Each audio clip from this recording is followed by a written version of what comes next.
Hello, everybody, and welcome to the latest issue of Comic Book Gentlemen, the podcast where we use our decades of being giant nerds to discuss the most divisive issues in the fandom. I'm your host, Greg. No, I'm Greg. You're Dave. Yep. I'm your host, Greg, joined by my co-host, Dave. How you doing, Dave? Yeah, very well.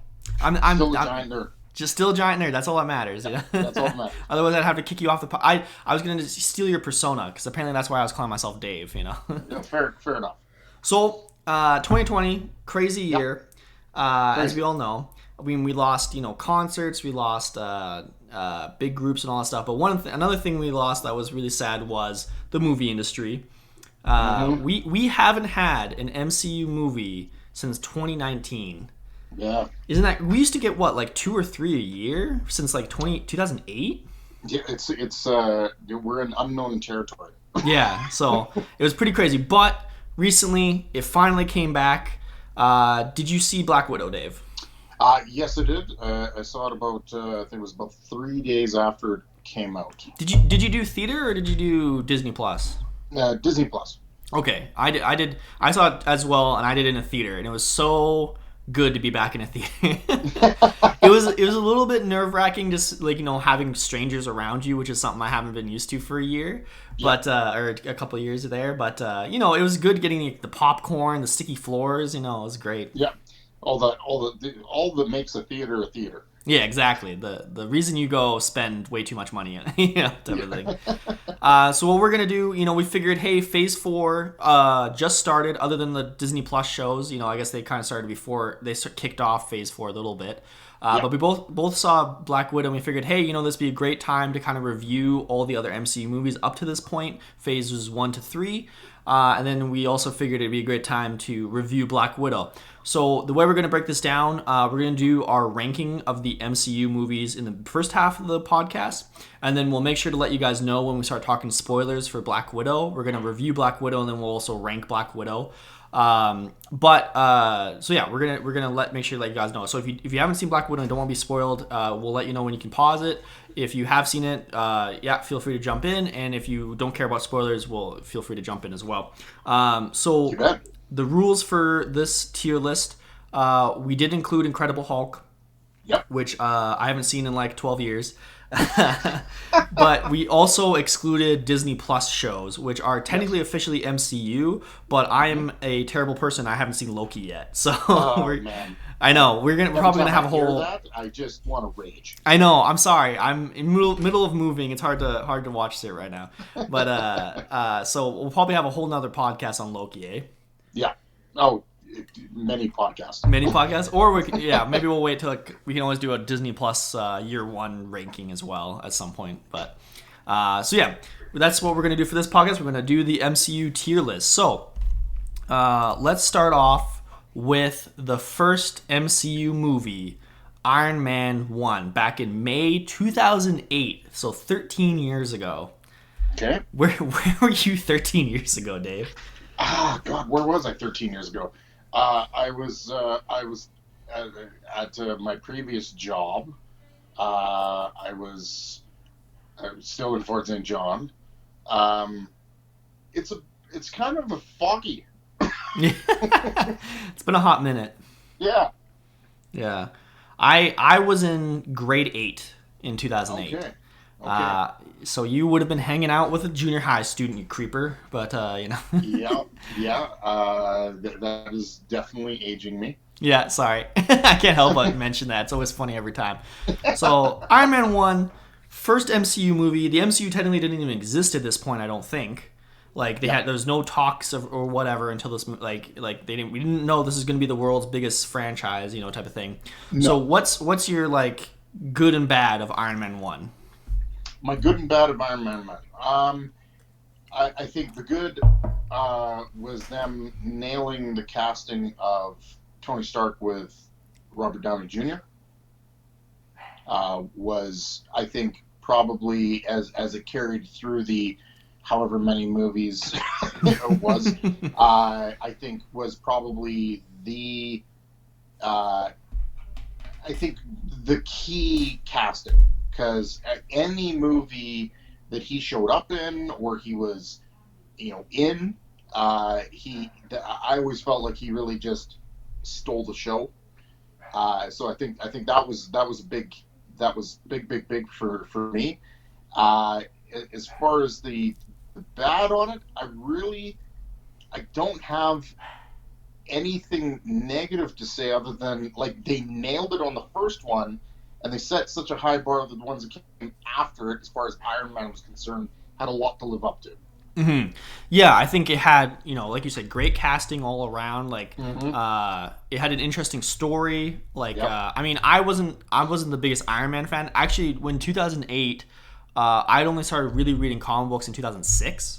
Yeah. So like I didn't even know that much about Iron Man. I didn't know that much about like most of the MCU characters that come after him. Like the main people I was reading at that point was Ultimate Spider-Man, the whole Ultimate Universe, and then Ghost Rider. So those were like the only. Oh man, Ghost Rider's not on this list. That would have been All the amazing. all the horrible movies. Yeah, yeah, yeah, yeah, yeah. So yeah, I those were the only really things that. So I didn't really have anything like I didn't have any preconceived notions of Iron Man really. Mhm. Going into this movie, so I was really impressed by it. It had humor, it had action, good soundtrack, good act, like Mhm. all around. It was a really solid movie and a really good way to launch the MCU. I mean, if Iron Man 1 had been a bomb, I'm pretty sure MCU wouldn't have happened, right?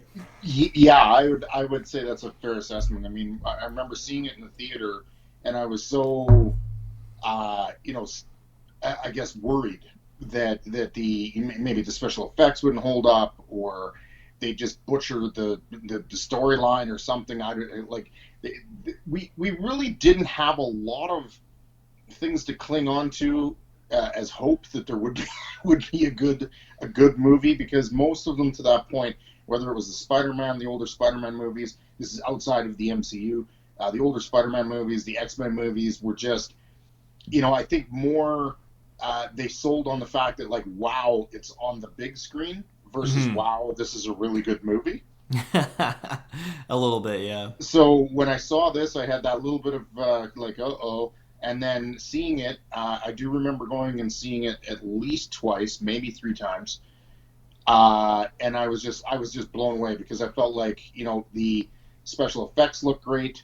The casting was amazing. The story was good. And they didn't, go for, right off the hop, go with, one of Iron Man's top villains, like the Mandarin or something like that. Like bringing in Stain was awesome. It was a nice throwback for us old comic book collectors. It really just, I thought for the time that it came out and it being their first one, I don't think they could have done a better job. Yeah, it was really good. So how do you rank it now that we've gotten 13 years of Marvel movies after it? Like this is obviously the first one, which is great, but I mean, it's fluctuated over the years. So how would you rank Iron Man 1 compared to the rest? Compared to the rest, and this might shock you, I still rank it up at the top. Really? Yep. Okay. Every time I see it on TV, I got to stop and watch it. It was just for a movie that wasn't 6 hours long. It's a good watch. It still holds up now. Yeah, Still that's holds up true. now, I really do like the individual character movies, because you just get a lot deeper in with that character. Whereas, I think as this started to grow and balloon out, and you started getting Guardians of the Galaxy and Avengers and all this, it really started to like take away from the individuals. Not that it wasn't awesome to see them all on a screen at one time, but it just took away from the individual character. And I've always been a huge Iron Man fan, so I might be a little biased, but I still think for the time that it was put out, it being the essentially the catalyst that kind of started this whole thing, I still put it right up at the top of my list. Okay, yeah. I think I would have put it one tier below, like at pretty good. Like Mm-hmm. I don't I agree it's like, it's kicked off the MCU, it has a lot of chops for that, but I don't think it's like one of their best movies. I think they kind of, expanded on it over the years. However, like I can see it being at the bottom of the best list just because it's the first one. It's hard not to give it lot of leeway from that. And like you said, it is a really good movie. Like I could rewatch Iron Man. Like it's actually a good time. So yeah, Yeah. we'll put it at the best for now, and then maybe Mhm. we'll fluctuate a little bit. But I think I would put it at like the bottom of the best type of thing. So it's Right. kind of like the gatekeeper of that. So you have to be better than Iron Man 1, and then if you're worse than it, then yeah, you're not up there type of thing. Yeah. So a next movie in and we're doing this release order, obviously, Hmm. for the fans. The next movie technically is Incredible Hulk. So Yeah. I haven't seen this in a long time. Like I recently watched the whole MCU back in like January or something like that. But I mean, Incredible Hulk wasn't on Disney Plus, so I didn't see it. Have you seen it recently? Not recently, no. We had watched the entire set of movies through in chronological order, but we did not rewatch that one. Okay. So It's based been a on while. my sorry, go ahead. It's been a while. It's Been a been a hot while, minute. yeah. So based on my memory, I don't remember it being that bad. Like I remember like I mean the 2004 one was awful. And even when I was that young, I knew it was awful. Whereas the Incredible Hulk I thought was a good time. Yeah, the first Hulk bad, Yeah. Hulk bad. Incredible Hulk. I actually quite enjoyed the movie. I thought the casting of Ed Norton as Bruce Banner was a good choice. I thought the special effects of the Hulk had come along a long way, um, and bringing in the Abomination and that whole the whole movie was just felt more like the Hulk comic. There was a lot of smashing, a lot of fighting going on. I just thoroughly enjoyed it. It was just unfortunate that they set up a whole bunch of other characters in that show that never really got to manifest in the MCU to this point, which was disappointing. But I thought as a introduction for of the Hulk in the MCU, I thought it was a good movie. I very much enjoyed it. Yeah, like I don't remember specifics, but yeah, I remember it being a pretty good time and like a pretty solid movie. And then you did have the scene with Iron Man talking to Thunderbolt Ross at the end, which was pretty good. Yeah. If memory serves, I think most people said their main complaint about it was Abomination was kind of a mediocre villain. But at the same time, I mean, and especially as the years go on, I mean, A-Bomb wasn't even that bad compared to some of the other villains they have, eh? No, yeah, no. I mean, I think the Abomination was a great choice. It's a classic villain of the Hulk. It made a lot of sense to say, okay, here's the Hulk. Okay, the military want to weaponize it. They create their equivalent. Those two go at it, and it was. I enjoyed it. I Mm-hmm. mean, anybody that anybody that kind of would knock it, I want to just turn around and point out, like, well, did you see the last Hulk movie? Like, come Yeah, on.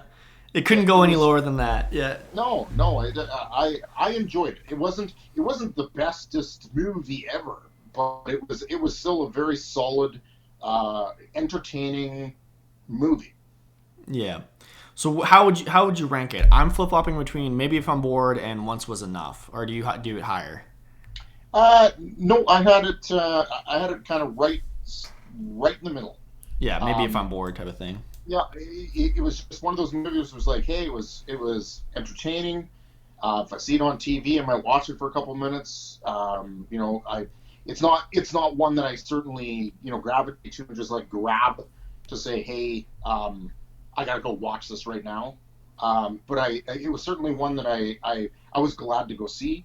I was glad I saw it. I have seen it a few times. I just haven't seen it recently. Hmm. Um, yeah, I really, this was one that I had no complaints about, but it wasn't like I was running around bragging about it and telling people they got to go see it. Hmm. Yeah. So we'll put it maybe if bored, kind of in the middle tier there. So the next movie coming out, Iron Man 1, huge success, kicked off the MCU. Next movie is Iron Man 2. Has to be a big success, right? Oh, What were your thoughts on Iron Man 2? uh, again, I was I think I remember seeing the trailer, and I remember seeing the kind of red and silver suit, and I was like, oh, awesome. And then they were announcing the kind of the big bads, and I was like, okay, Justin Hammer, okay, he's the rival guy, okay, whatever. And then it's they mentioned, okay, well, we're gonna do like Whiplash, but it's Whiplash combined with, I can't remember who the other guy was that they had combined him with, but it was just like, to me, it was just like, really, that's the bad guy you went with, Mm-hmm.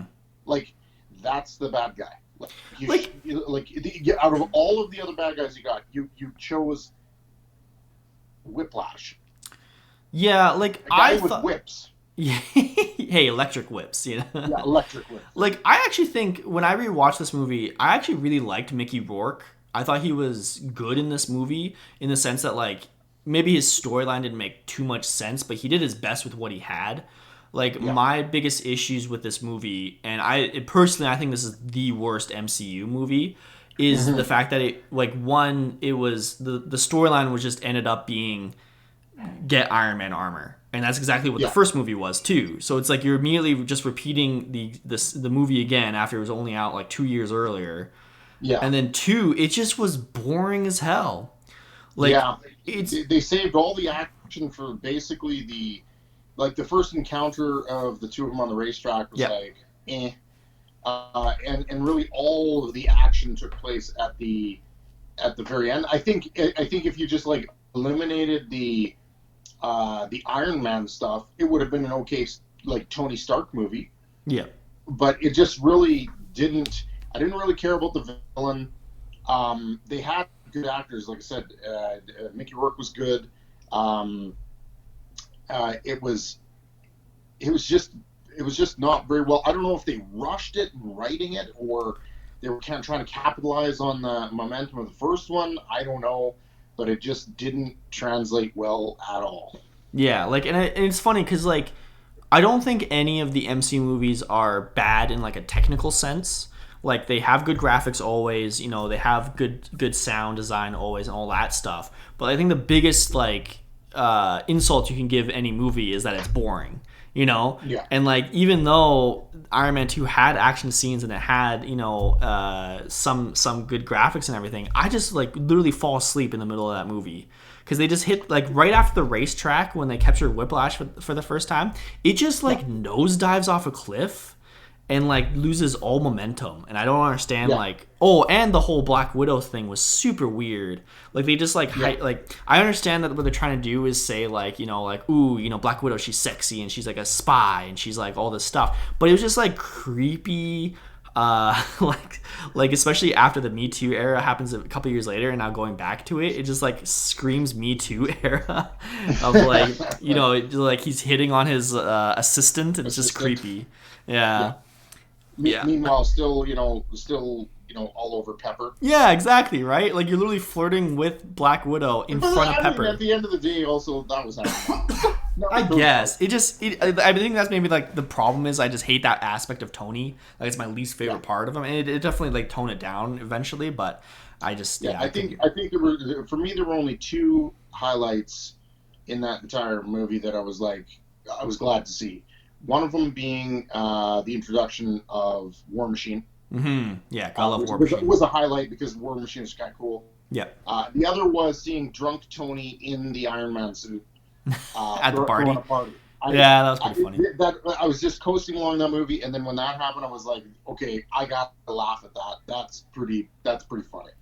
Yeah. So I would rank this as forget it exists. Like I think you take this out of the MCU, it'd be a better experience in my opinion. What do you think? Yeah, I found this right in the same bottom pile. I really just I like it was, considering the actors, considering the momentum of the first one, considering the swath of characters and stuff that you could have gone with. Like I said, I don't know if it was just they decided to, they rushed it. I don't know what happened, but Yeah. it was one of those forgettable, unfortunately, Marvel movies that, some people just don't think exist because they're just all great. Yeah. They're not, and this is unfortunately one of them. Yeah, this is definitely the worst in my opinion. Yeah, So the next movie that comes out is Thor yeah. in 2011. So going into Thor for me, I actually really hated Thor as a character. And again, it's one of those issues where I never read any Thor. It just from the outside, all I saw was this huge dork with a hammer who talked like Hmm. "Nay, have at thee," and like he was way overpowered for what he was. So I had Yeah, super low expectations going in there. yeah. What was your feelings? Um, I liked Thor. I think that there was a definitely, I guess for me, I felt like there was a an intriguing kind of like I was interested to see what they were going to do with it, because the other two characters, or the other character, well, the other two characters in the Hulk, there had already been a Hulk movie, so okay, they had that one down. Iron Man, okay, now you've had two movies, both of which were very good, to very awful. Um, so I really didn't know, and especially coming out with Thor, like usually when people think of like cool characters that they follow, like Thor at that time was not one of those characters. And I Mm-hmm. hate to say that for any Thor fans out there. It just really was not. He's just not one of those characters that everybody was super hyped or super familiar with. Yeah, like I said, I didn't even know who Thor was, and the little I did know about Thor didn't intrigue me at all. Like definitely throughout the years, he's grown on me. I mean, the other Thor Oh, movies, by far. yeah, the other Thor movies are great, and then also Jason Aaron's run on Thor, and I think it was 2013 was really good as well, just to Yeah, keep growing the character on. But Thor one, yeah, I definitely appreciate it more after like a second watch.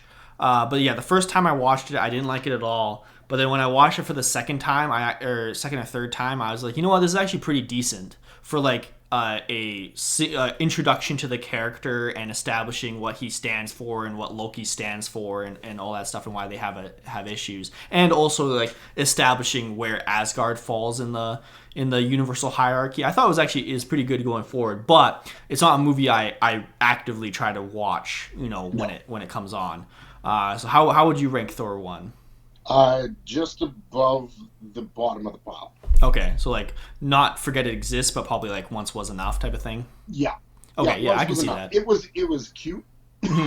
Yeah, like his relationship with Natalie Portman was funny and like Yeah, pretty endearing.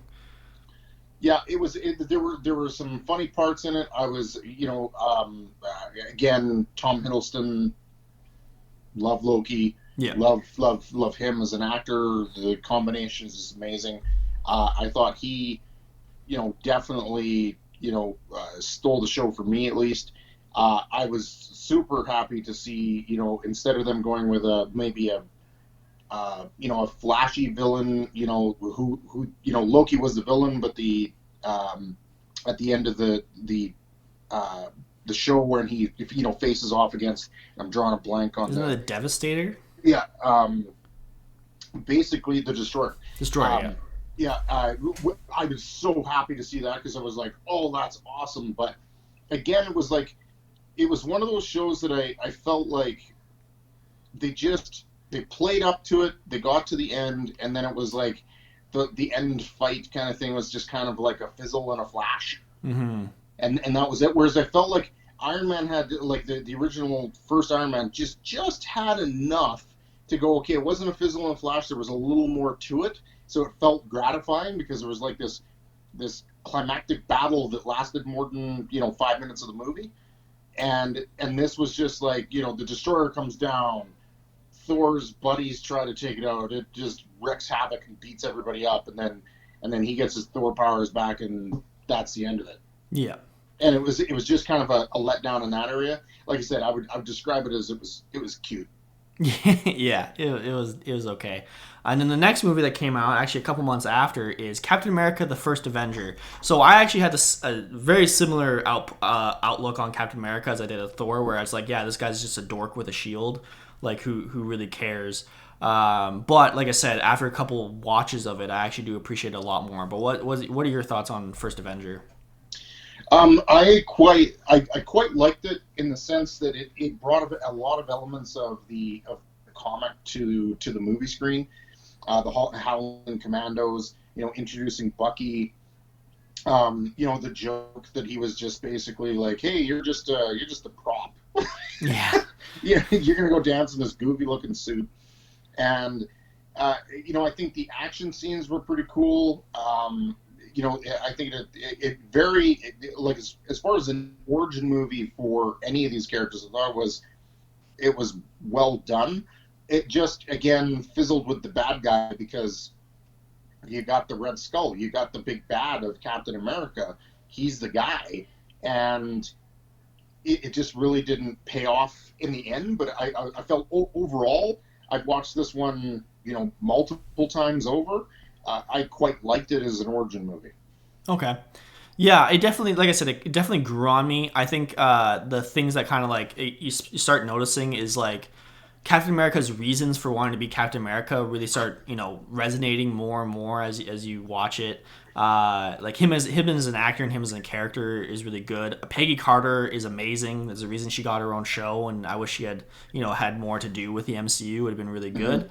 And then yeah, they had freaking James. Oh crap! Now I'm blanking on his name. The guy who was the military guy, Um, the actor. Tommy I Lee can't. Jones. Tommy Lee Oh, Jones. I Tommy mean, Lee Jones. Okay. he's always amazing in everything he's in. Yeah. Like, I thought it was really good. But yeah, where do you rank it? How do you rank it though? I rank it right on the same level as the Hulk. Okay. I would agree that yeah, it's a decent time, but not yeah. Yeah. Where is it? Right here. Would you go below or above the Hulk? No, I put it right at the same level as the Hulk. Okay. Yeah. But yeah, it's a pretty good time. Like I think we'll talk about where Captain America goes in the future, but for a good start, it was a good way to establish the character for sure. Yeah. So next movie that comes up is The Avengers in 2012. So this is pretty nuts. So like you had this, you've had how many movies? One, two, three, four, five movies up to this point. A bunch of characters get introduced. All of them are, even if not all the movies are perfect, but a lot of people, are starting to really invest themselves into these characters and whatnot. And then you hear Marvel's crazy enough to try to get everybody into the movie at the exact same time.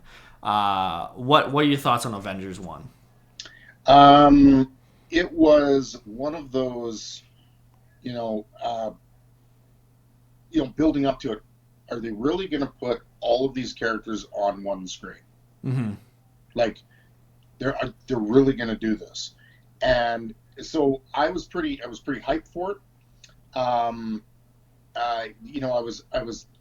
wasn't overly thrilled. Like again, you had Loki as the like semi bad guy, but the main threat that they really fought were the Chitauri coming to Earth, which I was kind of like I wasn't overly thrilled with that aspect of the bad guy, but I thought again Loki certainly paid off 100-fold. Mm-hmm. Right across the board, I had to rank this right up at the top. Yeah. Because it was just for such a group movie. I felt like everybody got their little their moment of fame. The battle between Captain America, Iron Man, and Thor was in the forest while Loki's just kind of laughing at them. Was great. But I felt like there were moments for each character. Black Widow, Hulk, even Hawkeye got a moment. Yeah. In that movie, and I just really felt like it was like that movie there. I think really cemented like, okay, they really got something going here. Yeah. And I felt like that just blew the doors wide open. Yeah, like it's crazy because going in there, nothing like this scale had really been done before, and so I think like everybody in their minds was like, "There's no way this is gonna be good," because it's like you have to balance how many different characters. Not only that, they were gonna try to introduce like three or four more new characters. Yeah. Meanwhile, making it like, have emotional scenes, have funny scenes, have ebbs and flows and whatnot. Like it would just seem like an insane endeavor, but the fact that they actually pulled it off and then pulled it off so well was just so impressive. Yeah, and I mean, one of my favorite moments of that whole thing was, when you got, Loki, big crowd of people around him, and Captain America is trying to, take on Loki to a degree, and then Iron Man takes over um, the Black Widow's comms and starts playing Iron Maiden, Yeah, or yeah. sorry, AC/DC, ACDC. Yeah. through there, and then he shows up. I was just like, that was awesome. Yeah. And I think Awesome. It was such a Tony Stark a-hole thing to do, yeah. and kind of like, hey, I'm here. I'm going to make it flashy. Don't worry, I got this. It was just, it was such a good movie. Yeah, and I think my favorite part about it is the pacing is so good. Like, there's never a dull moment, and even when they're having like emotional scenes or like arguments over like who's right and whatnot, it's interesting and tense and all that stuff. And Loki, like you said, was like, even if he wasn't the main villain, he was still like a really good threat. Like when Yeah. he like stabs that guy in the eye and like Hmm. does all that stuff and like kneel before me and all that stuff. Oh, he was great. And like Yeah. everybody in this movie was just shooting at the highest they could possibly go, and it's Yeah. just insane that this got pulled off so well. Yeah. So yeah, definitely at the top. Now we go to a little bit more debatable movie in my opinion, which is Iron Man 3. Okay. So most people I know didn't like it.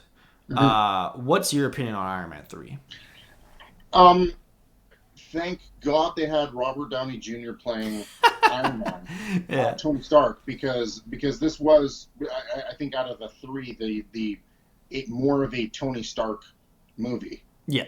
Um, but he did such he's amazing at playing this character, and in my opinion, um, the end obviously paid off. I like the villain and Killian. I like the movie. I know I heard the same thing. A lot of people were like, it wasn't so good because they were expecting this, just a big action movie or whatever. Maybe not diving in so much to, Tony Stark, but I enjoyed it. I certainly, as an overall movie, it's certainly not up there, but I certainly liked it better than the second one. Yeah. Oh yeah. You couldn't do much worse than the second one. Yeah. Yeah, like I actually think Iron Man 3 is pretty good. Like I think main complaints you hear from most people is one, like you said, there's not a lot of Iron Man. It's mainly just Tony Stark doing his own thing, like without using the suit. And then two, they hated what they did with the Mandarin.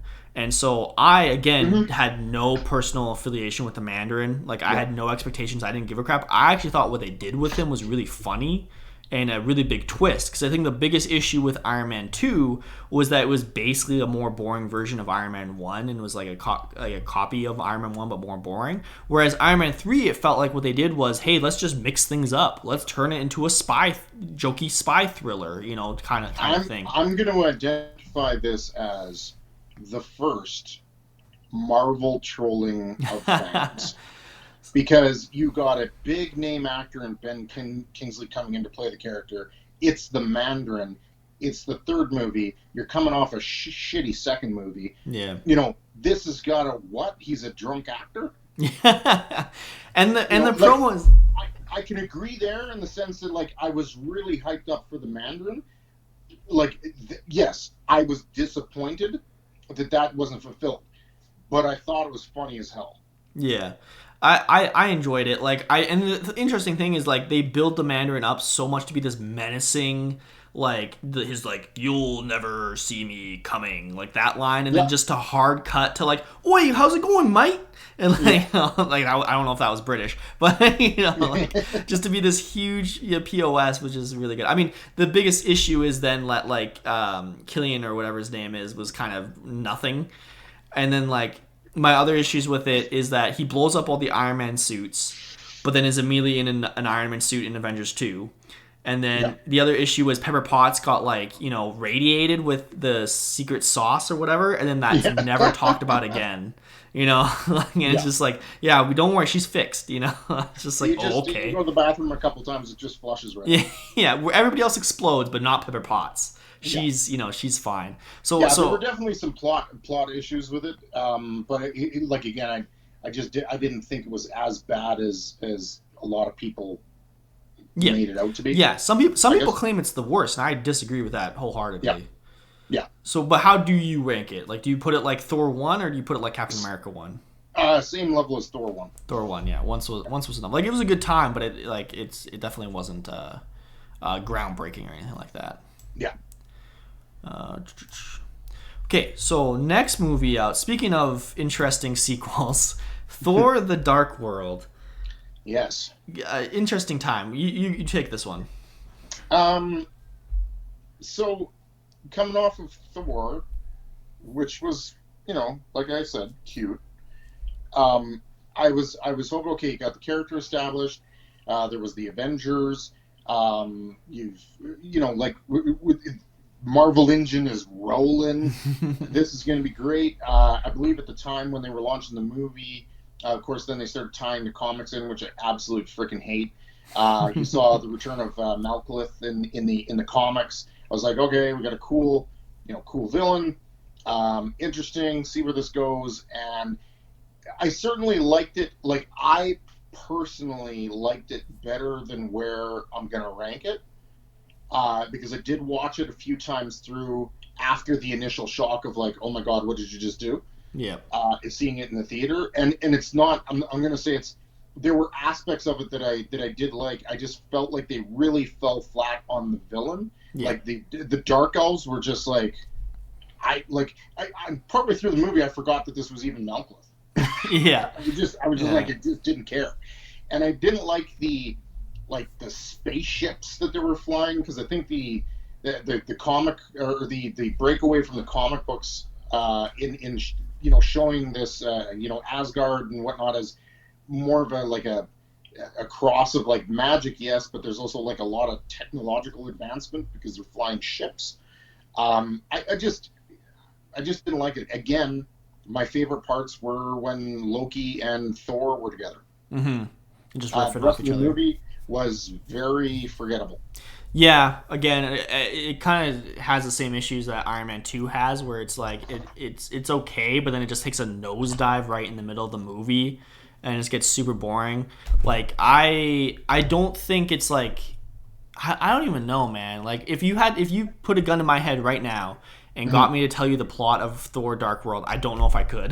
Like, It I was to don't know what introduce an happens. Infinity Stone. Yeah, yeah, yeah. Like, the only thing you need to watch in this movie is the end credits where they show that they talk to the collector. It's like the only Yeah, thing you need to talk to. Like, I think again, like, Tom Hiddleston was good. Chris Hemsworth was good. Natalie yeah. Portman was good. I I gotta disagree enjoyed. with the Natalie Portman thing. I I think thought she she did the. was. I think I she think did the best with what she had. she was horrible through all of the movies that she was in. I can't What? stand her. I disagree. I thought she was fine, but Yeah, yeah, and her assistant was even worse. Oh, see, I find Darcy very funny. Like, I can see how it would get grating after a while, but initially I thought she was pretty funny. But that's I just. want to forget that these first two Thor movies existed. Oh, you put Thor 1 as a little bit higher. It's a little bit higher just because it was cute introduction. There was some funny stuff in it. Yeah, I did have to put Thor: Dark World at the bottom. Yeah. Would you put it worse or better than Iron Man 2? If I was gonna rate those, oh, that's a tough call. I'm gonna say it's worse than Iron Man 2 Really? because I like Iron Man more, Ooh. which is a really bad reason to say that. Yeah. I think Iron Man 2 is worse. But in the end they're both definitely at the bottom. So, Yeah, it's like, again, Tony Stark, good. Robert Downey Jr., Tom Hiddleston and Hemsworth, good. Movie surrounding them, bad, horrible. Like, yeah. it just didn't pay off. And again with Thor, it was like, okay, the first one you could maybe get over the fact that maybe people weren't familiar with the Destroyer. I don't know why you wouldn't be, but let's just say they didn't. But it was huge and big and Yeah. devastating. They picked Malekith, who was a little more, probably not in the spotlight as a Thor villain for most people that would be, not right into comics, and then just really did not pay that off at all. Yeah, he definitely got the short end of the stick, and I guess in Yeah, interviews, Christopher Eccleston in interviews in the future said, like, yeah, I got shafted that movie, Yeah. which is yeah, it's really unfortunate because they look cool. Like I like maybe not the Yeah. spaceship design, but the actual like elf design was really Hmm. interesting. But Yeah. yeah, quite unfortunate that they Yeah. did that. So moving on, now time to go back a little bit back in the upswing for Marvel. Captain America: The Winter Soldier. Right. So we had Captain America 1, establish the character, but he's in the past. Jump to Avengers 1, where bring him into the modern era, start getting him interacting with Shield and whatnot, and then you have Winter Soldier. So what were your thoughts on Winter Soldier?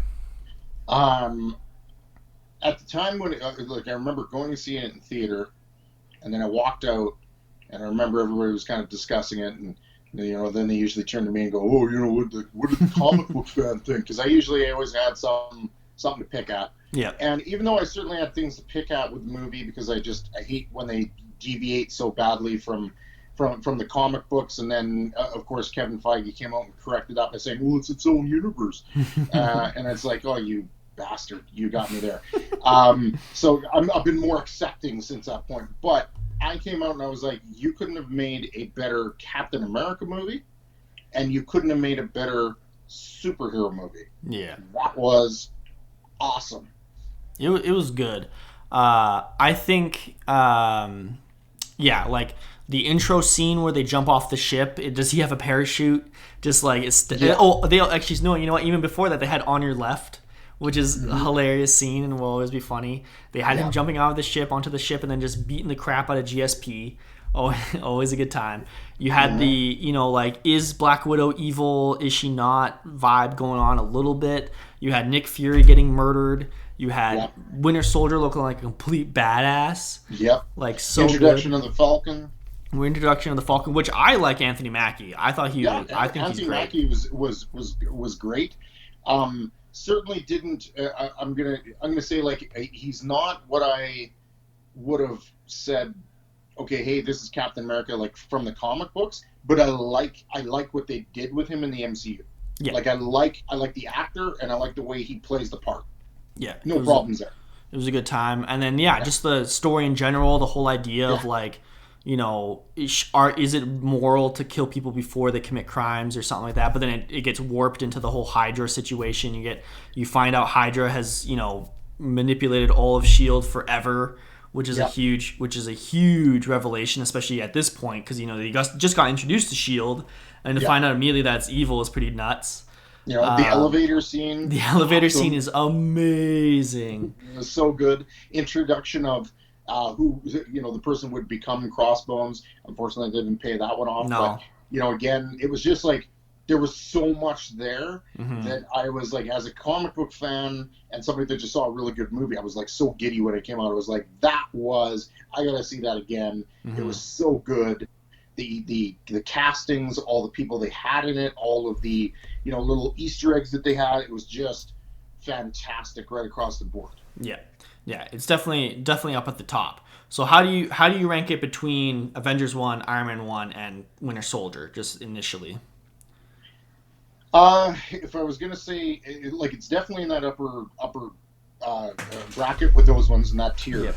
I'm gonna say out of those three, it's my favorite. Oh, okay.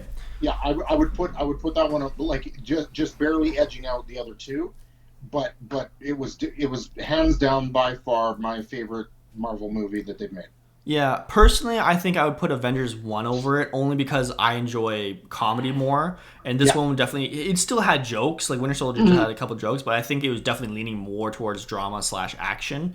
And I think Avengers had a couple funnier moments. But I definitely agree. Oh, Like for Winter sure. Soldier, like, yeah, it's a good time. Even if you don't like MCU, Winter Soldier is a good time. And like the whole, like, I feel like to me, those three movies there, it was like you're splitting hairs. yeah, oh yeah, oh yeah. To get put one about, I felt like they were all right at the same level. Yeah, and then Sebastian Stan is amazing. Like another. Yes. I think he was in the first one, but he had such a small role. I mean, you know what? Even in the small role, when you go back and rewatch it and to see his nuances he adds to the character is so good. And then to see him just getting tortured to death by Hydra, oh man, it's so good. So now, The whole thing was Oh, yeah. Start to finish. masterpiece. Now, again, moving on to more of a comedic aspect for Marvel, we're going into Guardians of the Galaxy 1. I had no expectations for this movie. I was like, who the hell are the Guardians? Who are these? What does this have Yeah. to do with the MCU? What is going on? What Uh, were your thoughts about going into the movie? I was excited because I knew based on the comic based on the characters that they had in it, on like just a joke fest. Um, but I was excited, but not like the other guys. Like Iron Man, Captain America. Like these are characters, and the Guardians of the Galaxy fairly new rendition as far as this cast of characters that are in the Guardians of the Galaxy. So I was excited. I was like, hey, I'm good. It'll be a fun ride. A lot of cool stuff in the Marvel space universe kind of stuff. You see where this goes. But I was I wouldn't say I was pumped like with the other ones, but I was just kind of like, hey, I'm excited to see this. It looks fun. Mm-hmm. Uh, yeah, it's a good time. Uh, One second, I just gotta fix something real quick. The one thing that I did appreciate was with it, and I find the same thing watching now the Suicide Squad. Uh, their ads for theirs very similar trailer. Like I was like, it's one of those like, oh man, it looks so funny in the trailer. I'm so excited, but I hope they didn't put all the really funniest bits in the trailer. And they certainly didn't. I felt like it was like even the funniest parts in the trailer I felt were trumped by other parts in the movie that were even funnier. Yeah, like it was just joke after joke after joke. Yeah, I was killing myself. My wife was laughing. It was just the whole theater was in a roar. It was a very entertaining, fun movie. Yeah. Like man, I can't explain how much I love Guardians of the Galaxy. Like I think like I said, I had zero expectations, so that was you set the bar so low that almost anything could be it's going to be good time. But then like just to have it be that funny, the story be that interesting, the action was good, the music Mm-hmm. was amazing. That soundtrack I've literally listened to a Oh, million times. fantastic soundtrack. So good. Yeah. I mean, And I remember going to see this, and I liken it to what people are now saying about the Eternals. Like, we were going like, hey, that new Marvel movie's out, Guardians of the Galaxy. Who are they? yeah, You exactly. know, it's And kind now of they're like, like I would say the Eternals are certainly a little more obscure than Guardians of the Galaxy, especially definitely now. But at the time, I liken it to like a very similar outlook by people, kind of like, I'm intrigued. This looks interesting. Who are they? yeah. What are they about? Like what are you gonna do with a talking raccoon? Yeah, yeah. Or There, in a there was a, tree. there was a lot of explaining to go with that one. Yeah, and then like they just in my opinion, it was just like they established every character. You knew exactly what they were going for, what they Yeah, stood for, and everything. It was entertaining as hell. Like I said, good. Like I mean, even if the villain ended up being a little bit like not deep, but at least he was like menacing. And yeah, you're just like, oh man, he's gonna murder this planet if he gets an opportunity to. Plus, you also had Thanos. Like they teased him in Avengers 1, but then to yeah, like continue growing him in this movie and also include the Infinity Stones and start explaining that more was really cool. So like yeah. I put Guardians of the Galaxy as my number one. Would you put Winter Soldier above that? I would, yeah, Okay, like I said, yeah. I'm more But of a comedy guy, so comedies are always yeah, gonna rank higher for me. yeah, But I also yeah, I just think Guardians is super high up there. yeah. It was definitely up there. I still put it below the Winter Soldier, Avengers, Iron Man. Really, put Just him below Iron Man 1? yeah, I You're did. crazy. Yeah, because yes, it was jokey. Yes, it was, but like Ronan the Accuser in the comics is a ass whooping, like take on the Fantastic Four by myself kind of guy, and you just didn't see that. You saw it in some flashback bullshit, but really didn't see it come to fruition in the movie itself. But Like Dave, he, as far as the fighting, the overall fight, like the them going at it with him was a huge letdown. I Everything 100% leading up disagree to it with you was right now. absolutely crazy and awesome and amazing, but you had this villain that you just really didn't pay off, especially with the fact that he is incredibly strong by himself, and then he has an Infinity Stone, and it's like, no, we're just gonna, again, this was one of those ones where for me, it was like, oh, you gave me, less than 5 minutes of a fight. Although you did give me an epic dance off, that was pretty awesome.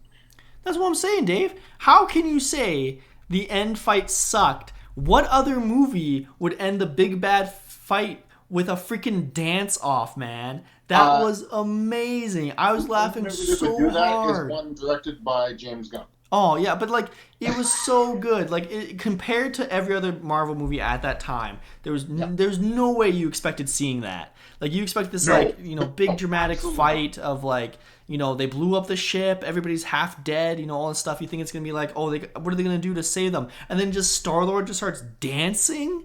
It was amazing. I was It like, was. what It is was. this movie? Yeah, this I was this. This was Mandarin all over again. No, this who gives a crap about It was Ronan the better. Accuser? It was better See, because it was much funnier. It was much funnier, but it was essentially like, okay, there's this like, there's gonna be a big fight here, and no, yeah, it was see, not a big fight. again, the issue is that I don't give a crap about Ronan the Accuser. He is nothing to me. And I mean, he was interesting in this movie in the sense they made him You menacing and compared to whatnot. laughter. Yeah. And so like I feel like everything else in this movie makes up for the fact that the villain was whatever. But I don't Yeah. think you needed a good villain for this movie because, everything else was so good for it. And the fact that they ended it with a dance off is amazing. Like I 100% disagree with you. I think it's up there with Winter Soldier as debate for top 2. Hey, it's in that, it's still in that upper tier. It's just not the top. It's so much better than Iron Man 1. I can't believe you said it's below Iron Man 1. Like I, that blows my mind. I can't believe you said it's better than Iron Man one. It's so much better. Get out of here. Let's move on. We can debate this forever. So now we go to Avengers Age of Ultron. Right. So you had Avengers 1. Somehow they pulled a miracle out of their ass where they made it work. Yeah. And then so you go like, oh, Age of Ultron. It's got to be a good time, right? Man, what a flub. What is it with Marvel and second movies? See, I was not as critical on this movie. Okay, give me the Uh, breakdown. yeah. Like I felt like certainly again they caught that really horrible thing that goes around in these types of movies. They were like, okay, the first one was a hit. How much can we cram into the next one? And that's what they tried to do. I thought there were aspects of it, like I loved the Hulkbuster armor of Iron Man and the Hulk fight. Uh, the Ultron is probably one of my favorite villains as far as, especially as far as the Avengers is concerned. I thought the James Spader that played him uh, did a great. I just don't think that the overall story paid off. It's certainly not Avengers. It's certainly not Guardians of the Galaxy. But for myself, it was like below. It was below those. But I enjoyed it just because I liked who they had in the movie. But again, I feel like they fell victim to, we're going to try and cram as much shit into this movie as we possibly can. Introduction of two new Avengers essentially, and well, one of them ended up dying, but Scarlet Witch and Quicksilver. You've got Claw. You've got Ultron. You've got all these things that they just tried to cram in, and it just, I think this movie probably needed to be about another 2 hours longer to really pay homage and tribute to the whole thing. The end fight was really cool with like all the Ultron robots coming at him and everything else, but it didn't achieve the same level as Guardians for sure, and it sure didn't reach that level of the first Avengers movie. Yeah, I think when I first watched it, I was definitely more okay with it. Like I thought, like you said, the Hulkbuster armor was really good, and like the other, there's some aspects to it that are pretty good. I think watching it again is what really kind of waters it down for me. Because one, Ultron is just kind of again kind of just another generic Marvel villain. I think if they had done it more like he's an evil robot, played that up more, would have been more interesting, as opposed to like kind of like an evil Iron Man type of person, because again he was snarky, he had quips and whatnot, whereas in the comic books Ultron is not like that. No, he's just eliminate humankind. Yeah, and I feel like if they had played, I mean, they definitely made them more interesting. He's essentially those robot things from like Doctor Who. Yeah, Daleks. Yeah. The Daleks, basically. He's just like he just wants to kill him. Yeah. So I mean, they did make him a little bit more interesting in the fact that they gave him some quips and whatnot. But at the same time, it's like at this point we'd seen a million characters like that in the MCU, so it would have been a fresh change of pace to have something else. And then the other thing that really bothers me going through rewatches is I hate the Black Widow storyline in this movie.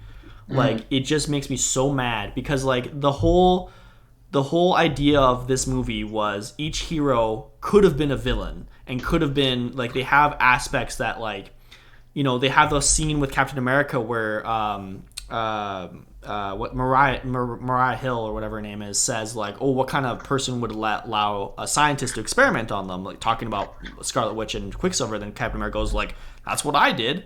And like it kind of shows like that was their goal for this movie, to show like each of these heroes possibly could have been a villain. But then Black Widow's storyline of like, oh, I'm a monster because I had a hysterectomy, made me so mad, because I was like, this is literally a global assassin who's killed hundreds of people. She has red in her ledger, but you're telling me the only reason she's a monster is because she can't have kids.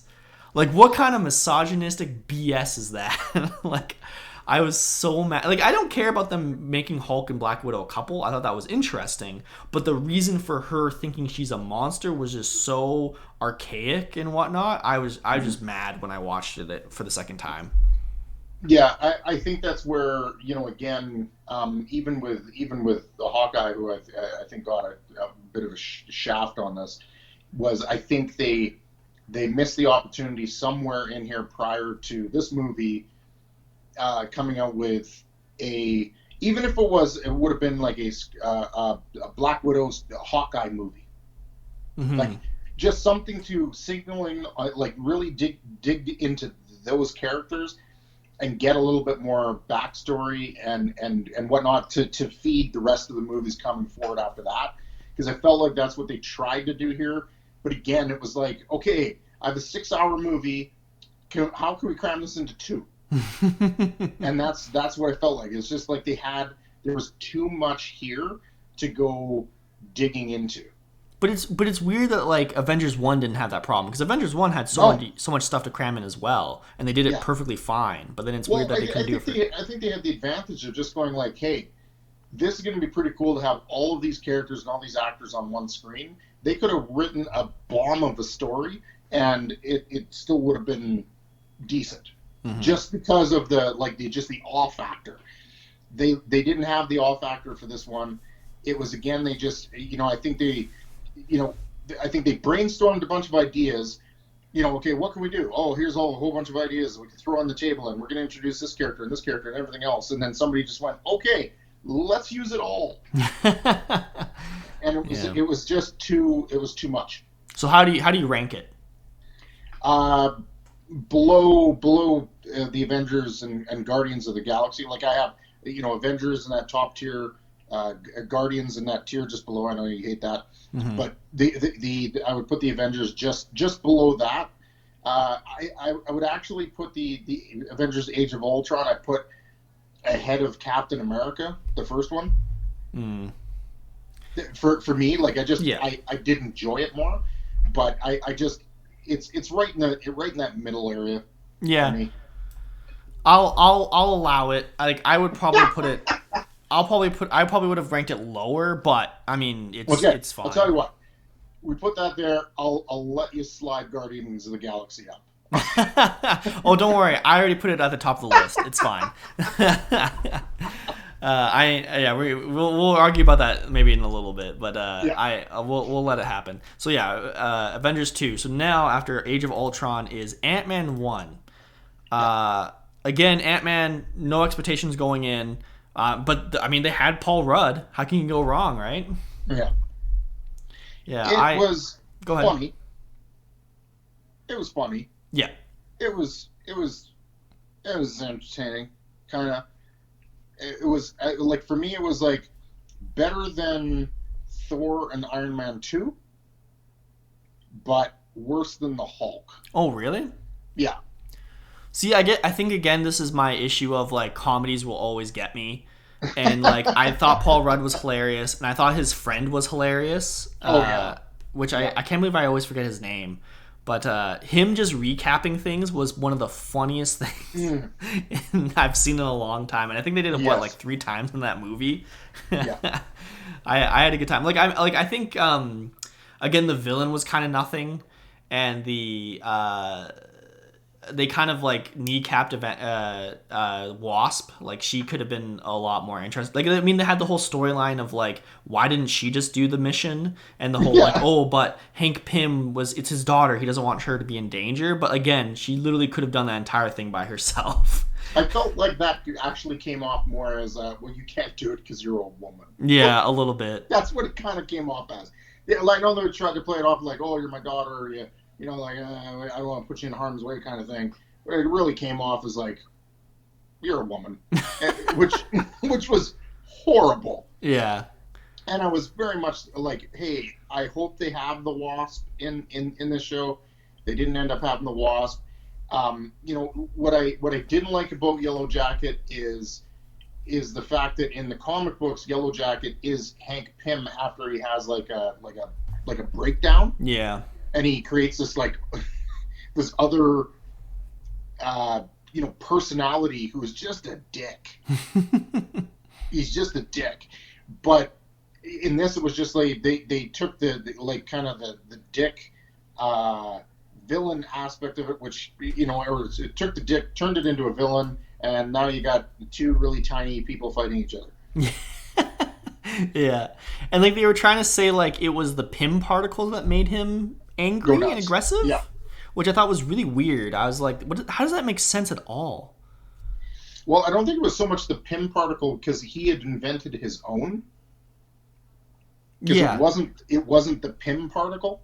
Yeah. It was It him was really it was making he it. synthesized his own version of it based on him working with him. So obviously he missed a chemical or two. Yeah. Whatever it was. But yeah, I just like to me it was like I certainly found it like the humor got me. I'm a sucker for Paul Rudd.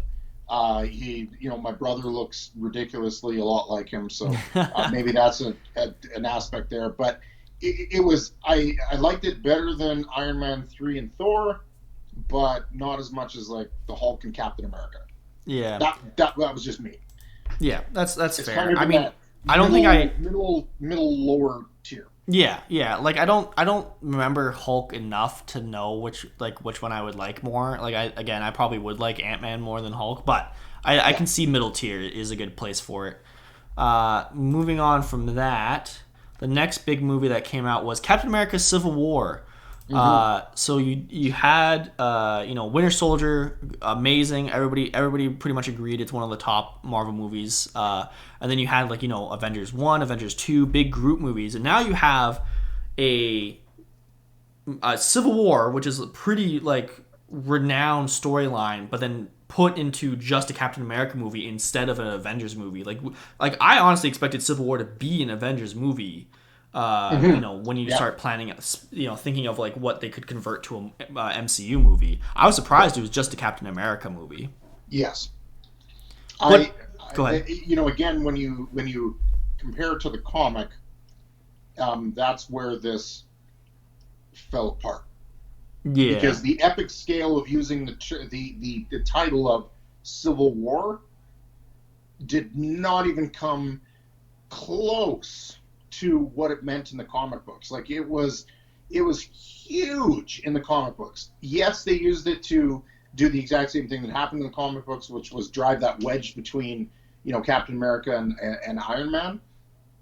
But just the the breadth, the size of it in the comic books was so much, and it just made me like, as much as I enjoyed the movie, don't get me wrong, I enjoyed it.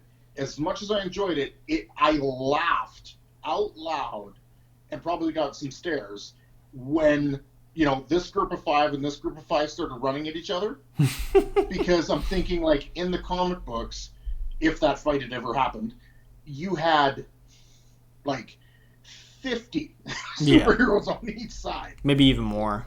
It was, yeah, even more. It was so massive, and it just, like, that's the part, the scale of it just did not resonate with me at all, just being a comic book fan. But the purpose, or what they used it for, to kind of drive the wedge, further the story, which we're now even seeing pour into the Disney Plus shows, was they did well there. But it just, that's the scope of it is where it was kind of diminished in my eyes. Yeah, like this they could have saved Civil War for like another phase or two, and they could have Yeah. had this massive like 50 on 50 battle that would have been really epic. But I mean, if you take out the expectations of Civil War in the comic books, I actually think this is a really good movie. Like, you Yeah. had the introduction of Black Panther, you had the introduction of Spider-Man in the MCU. All the debate between Iron Man and Captain America was actually very interesting. Which, I mean, I think is one debate we'll have to do a whole podcast on, over like, should superheroes be registered? Should they not? Yeah. I mean, you had Bucky again, always a good time. You had Bucky interacting with Falcon, which was hilarious. Yeah. The Black Panther was great. Like, like, there were certainly some things there. It was just, again, it's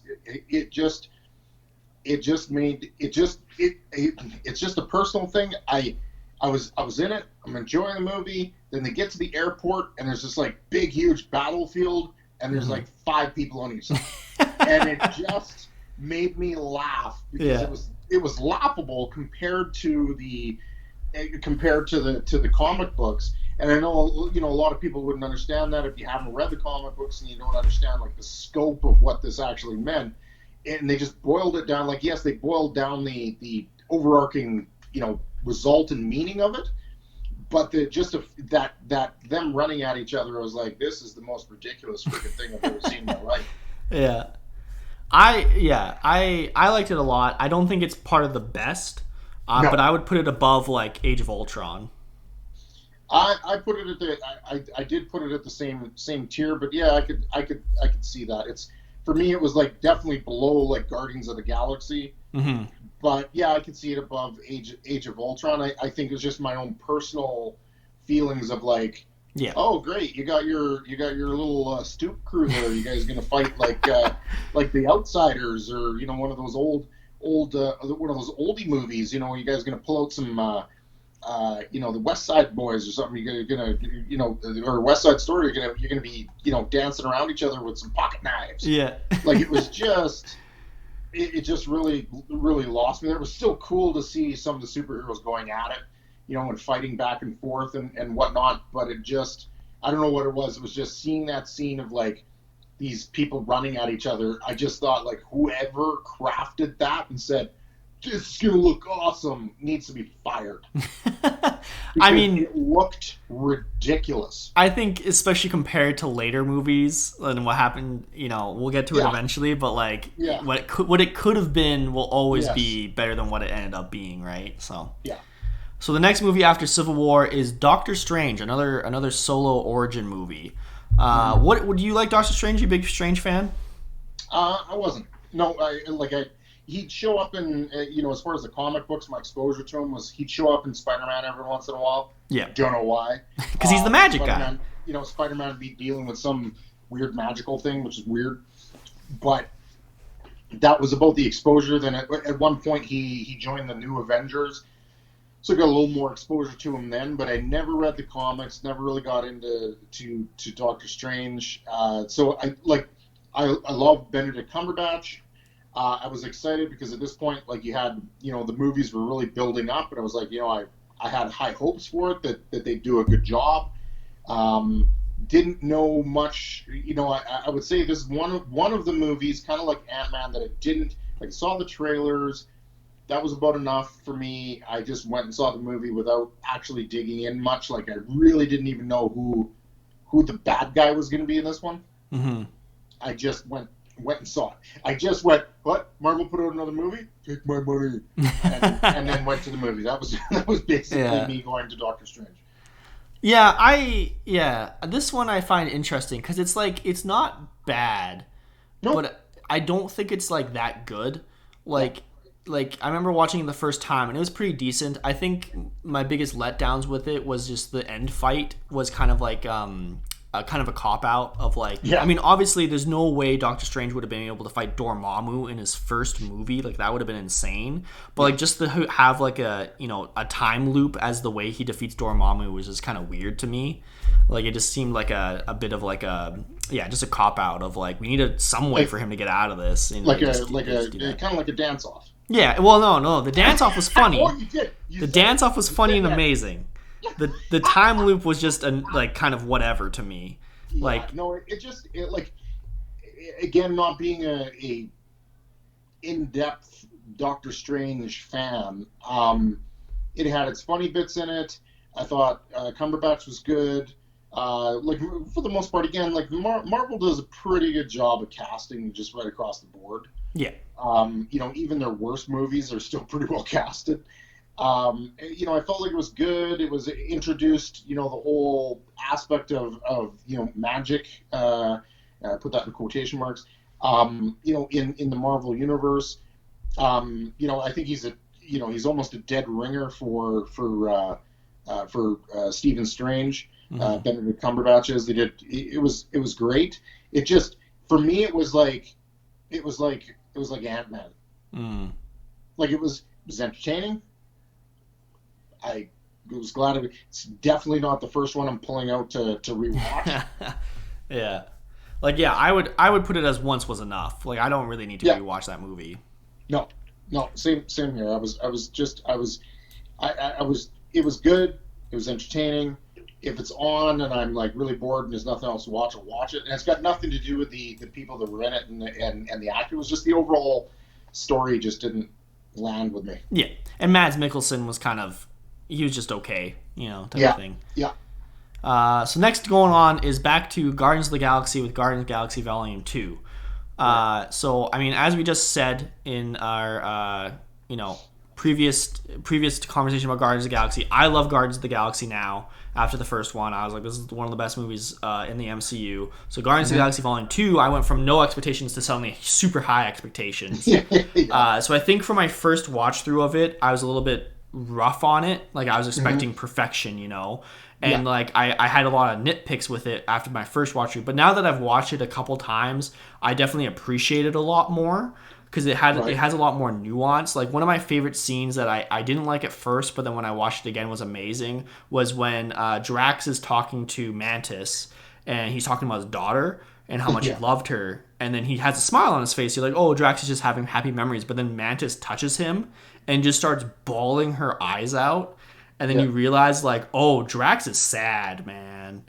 Like, he misses his wife and children a lot. Like, because, I mean, he kind of turned into a huge joke character, right? So it just kind of, Yeah. like, you start, after that scene, you kind of really establishing, like, oh, man, this guy has some emotion behind it. And like I said, first time I watched it, totally went over my head, didn't even kind of register with it. But second time and third time I watched it, that really hit home. But what are your thoughts on Guardians Volume 2? It was a good comedy. Mm-hmm. That was about it. I really the ego just did not land with me at all.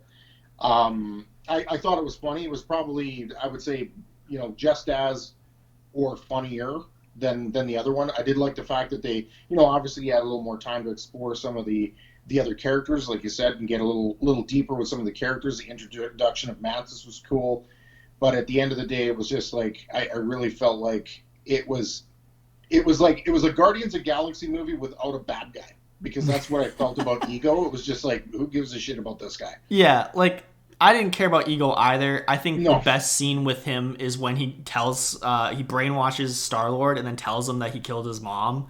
And then Yeah. Star-Lord goes like, "What?" and like breaks his brainwash. That was amazing. I mean, that had nothing to do with Ego being good, that had to do No. with Star-Lord being good, but that was like the best scene with that was the best scene with Ego in it, Yeah. honestly. And like Yeah. my other gripe with it is like I feel like Yondu in the first movie, they made him out to be such an asshole and like he was gonna eat Star Lord at one point and all this stuff, and then they kind of like retroactively changed that in the second one. Hmm. The like he was funny with the whole Mary Poppins and he may be your father but he ain't your daddy was hilarious, but I feel like Yeah. they kind of just changed Yontu's story 100% and made him into a good Yeah. guy, and I was like, what? Like that Yeah. kind of came out of nowhere. I did appreciate the shout out to the original Guardians of the Galaxy characters in the movie. I just again, it was just like Ego was just like not the not the villain I would have picked. Mm. It was just again, I think I was like once we got into it, I was just like I just can't wait for the next funny thing to happen because I just really don't care where the story's going. Like the story of the movie, the little individual stuff for the characters was fine, but the overarching story of the movie I could care less about. I was disappointed with that, but it was still just as funny as the first one. Still, I think those two plus one that's coming up. I think are the three funniest out of all of the Marvel movies, and I think that's just what carried. If the humor wasn't there, wouldn't have been there at the same level. I would be. This would be probably one of the worst movies. Really? Yeah, Yeah, I can see that. Like, when it comes to storyline, I guess. yeah. But like to me, again, the comedy is amazing, the soundtrack was Oh, amazing, and then the character yeah, moments were really good. So like, I have it same level as Civil War is where I have it on my list. yeah, yeah. I would put it in that. Yeah, for me, it was kind of the. For me, I kind of had it the middle, just like a fraction below the middle, Hmm. because I just felt like there was just so much missing in this movie, and it was banked off of like, hey, it's just going to be hilarious, which it was. Like if we were going to rate these as like what are the funniest Marvel movies, it would definitely be right up at the top with the original. Yeah. But it just I was kind of like it was a letdown. And Yeah. again, probably because the first one was so damn good, Yeah. and the expectations were so high that I just kind of was like, eh. Well, that's the funny thing, right? Is that we're saying it's a letdown, but it's still like top two, like it's top five already, type of thing. Like it's up there, but compared to the first one, it's not as good as the first one, which is unfortunate. But it's still a good time. Like it's still better than a lot of other It Marvel was still a movies. very, very entertaining movie, but I think if I'm like again, for me, watching it once was enough Hmm. for sure. Like if I had the choice between the first and the second, I'm watching the first one every single day. There were other ones that I just felt more attached to. I just with this one, I just special effects were there. The comedy was definitely at the highest level. A lot of the individual character stuff was really good, but I felt like at the end of the day, based on just a really lackluster, like big boss guy, that I just felt like okay, I just watched Guardians of the Galaxy crew hang out for 2 hours. Hey, you got my money. Yeah, Yeah. which was entertaining, Yeah. but it didn't hit that same tone. Yeah. So moving on, now we move on to Spider-Man: Homecoming. So the first Spider-Man movie in the MCU. I mean, he was introduced in Civil War, but you had 5 other Spider-Man before that. So how does this movie one fit into the MCU for you, and two also compare to the other Spider-Man movie that you've seen? Yeah, I mean I am the Spider-Man movies are probably going to be the ones I'm the most critical of Okay. because I'm a huge Spider-Man fan. I think obviously the casting of Tom Holland good. He does a good job. I felt like this particular movie did a good job of like really showing the everyday life, kind of the connections that really make Spider-Man Spider-Man, which is those connections he has with his friends and the supporting characters around him, which was all good. I was really happy to see the Vulture. I like what they did with the Vulture. Hmm. I even liked who the cast as Michael Keaton as the Vulture. It was all good. I think there was just a portion of this movie, probably about halfway through, where it just started lagging A little bit, for yeah. me. and then they topped it off. Good fight at the end with the vulture, but there was just a big chunk in the movie in the middle that it was like, okay, we're not going to do the origin story thing, but then we're going to have a lot of dialogue that essentially is kind of like origin stories. We're not, and it just, for me, it just really really bogged down at that part. I liked the Tony Stark, father figure kind of relationship with Peter Parker. That was cool. I just felt like it was as sad as it is. I put this on the same level as like Captain America. The first one. Yeah, Yeah, I can see that. Yeah, I don't think it like blew anything out of the water, but it was a good no, time. yeah. It was entertaining. It had all the typical Spider-Man things of him struggling between two strands of web trying to pull something to either stop something or pull it together. When he was on the ship, reminiscent of Tobey Maguire trying to slow the train down. Like I just felt like they just really didn't. I don't know. It just didn't wow me. Like there was a lot of characters in this in these movies that they brought out. That they're movies I was just like, wow, that's really cool. This was just kind of like you've seen Spider-Man so many times. Yes, this was better than the other ones, but it just wasn't. Just really didn't knock it out of the park for me. Yeah, I think my biggest issue with it is I like Tom Holland as Peter Parker Spider-Man. My issue with it is the story, like his character story in the movie is way more like Miles Morales' origin story. Like you had the whole Yeah, like him going to an academy, and then like his best like Ned in like is from a Miles Morales storyline, not a Peter yeah, Parker storyline. Like I just wanted Miles Morales. And yeah. so, like I said, I love Tom Holland as Spider-Man, but I feel like he was more like Miles Morales than he was as Peter Parker. So it's like, just give me Miles Morales at this point. He So, was Ultimate Spider-Man mixed with Ultimate Miles Spider-Man.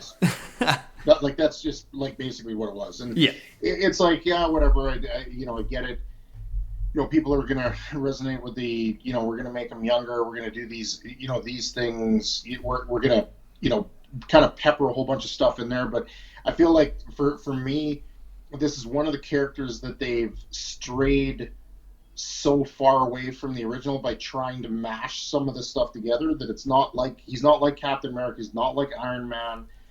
He just and again I'm overly critical of this because Spider-Man's my bag, Hmm. but I yeah it was entertaining. Would I watch it again? Yes, I have.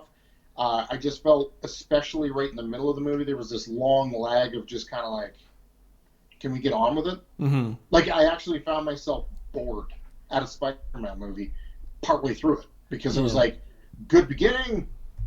Okay, now I'm stuck in this like quicksand in the middle, and then it ended well. Yeah, I think the reveal of the Vulture being his love interest's dad was amazing. Like it was such a good scene of him just like, oh God, I'm gonna die. Yeah. was really good. But yeah, so moving on, Thor Ragnarok. So Yes. you had Yeah. Thor 1, which was just okay. You had Thor 2, which was a garbage fire.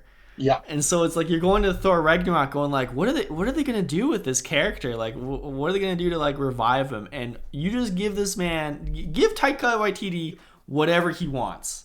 Yeah. Like in my opinion, he not only saved Thor, he also made one of the best Marvel movies. So I have He, it ranked super high. I love Thor Ragnarok. It's funny, it's good action, it's good heart, it's all this good stuff. So how do you what are your thoughts on Thor Ragnarok? yeah, it was the same thing. It was like, okay, you made a Thor movie, it was cute. Then you made a second Thor movie, and somehow decided let's make a worse Thor movie.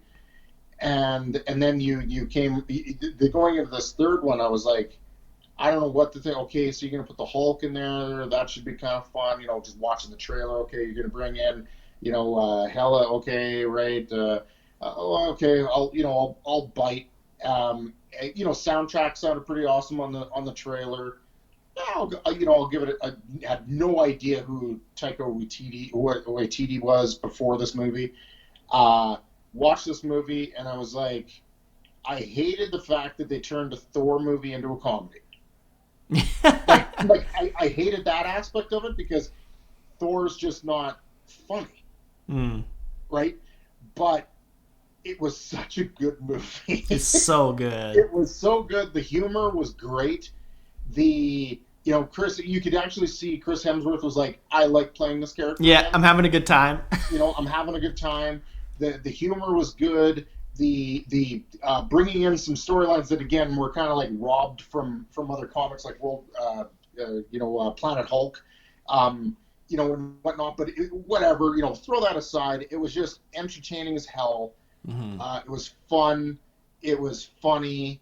It had a lot of great moments in it, and it definitely it resurrected the Thor franchise from being a complete dumpster fire.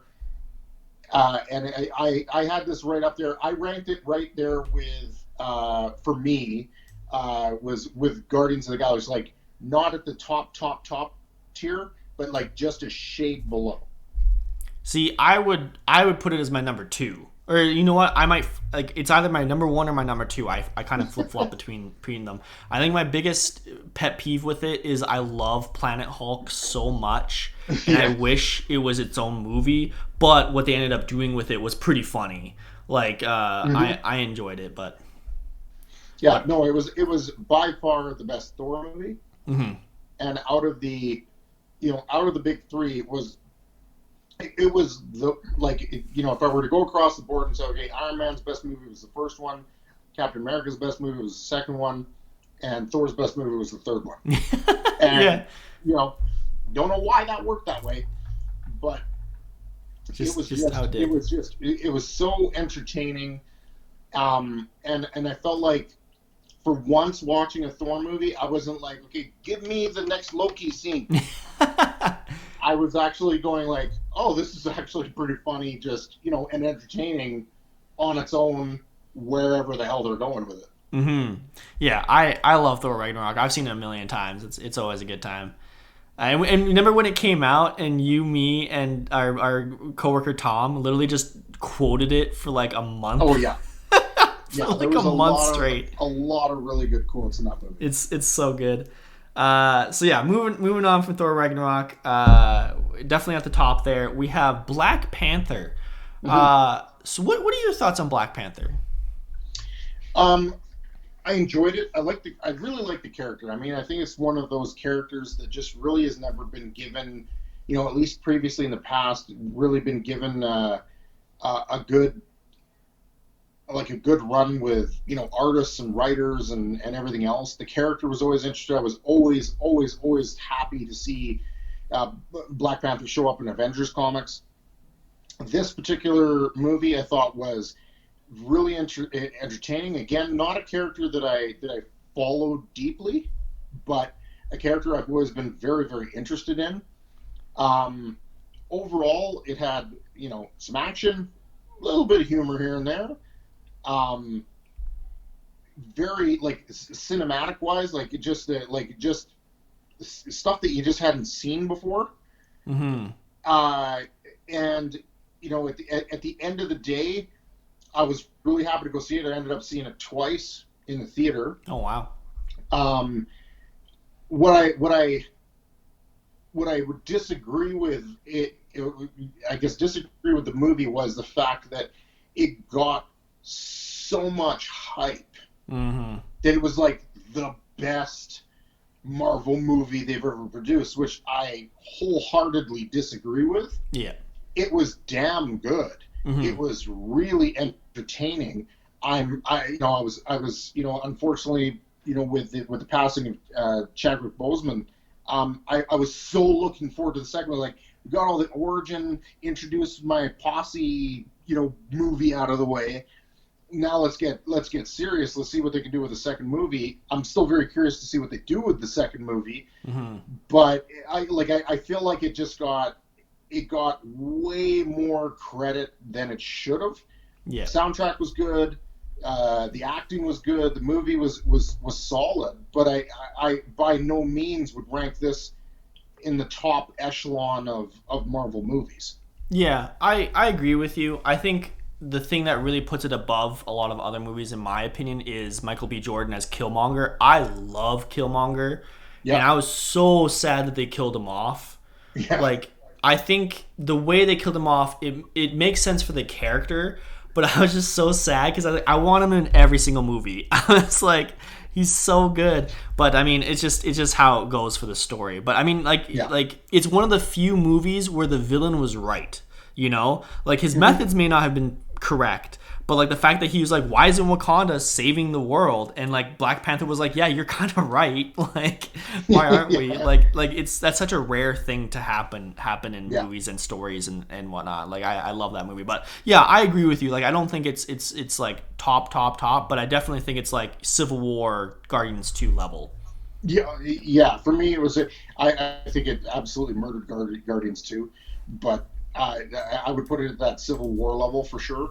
Like just like not the top of the cream of the crop, but definitely right near there. Like it's good. Mm-hmm. Not for me, it wasn't Ragnarok. It wasn't Guardians of the Galaxy, the first one, but it was just kind of just behind that Mm-hmm. for me. It was a solid movie, and I know I got lots of people ragging on me personally when I was talking about it, and I was like, this is really good, but I felt like for various reasons it got a lot more play and publicity and hype, which I find happens with a lot of the Marvel movies sometimes. Yeah. And at the end of the day, it was like, yeah, it was good. It was really good. It was a very entertaining movie. I go see it again. I saw it twice, but it wasn't the best.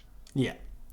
Yeah, like it's interesting. Like you said, it kind of happened to a couple different Marvel movies where they just like people kept saying it's the best, and you see it, and it's like it's good, but it's Yeah, like there's better. It's interesting. yeah, So now moving on from Black Panther, we have Avengers: Infinity War. So yeah. this is when things get serious. Thanos is like, Hmm. fine, I'll do it myself. Type Yeah, of situation here. Very interesting. Like I'm a really big fan of Infinity War.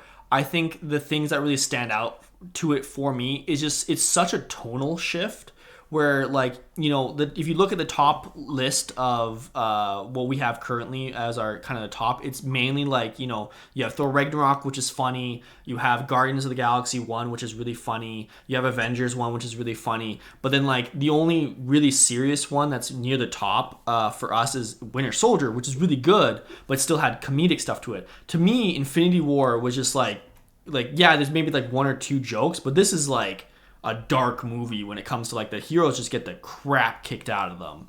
And like the yeah, fact that they and like just the end of the movie itself just blew my mind. Like I was like, yeah. what? Like, oh man, what were your thoughts on it? It's the same thing. It was just like, I mean, seeing, it was the same kind of feeling that when you saw Avengers, and it was like, wow, they're gonna put all these characters and all these actors on one screen. Wow. And then Infinity War happened. It was like, oh my God, they're gonna put all these people and all these characters into one movie. Oh, this is crazy. I thought for the I guess the pinnacle of the entire arc of all these movies.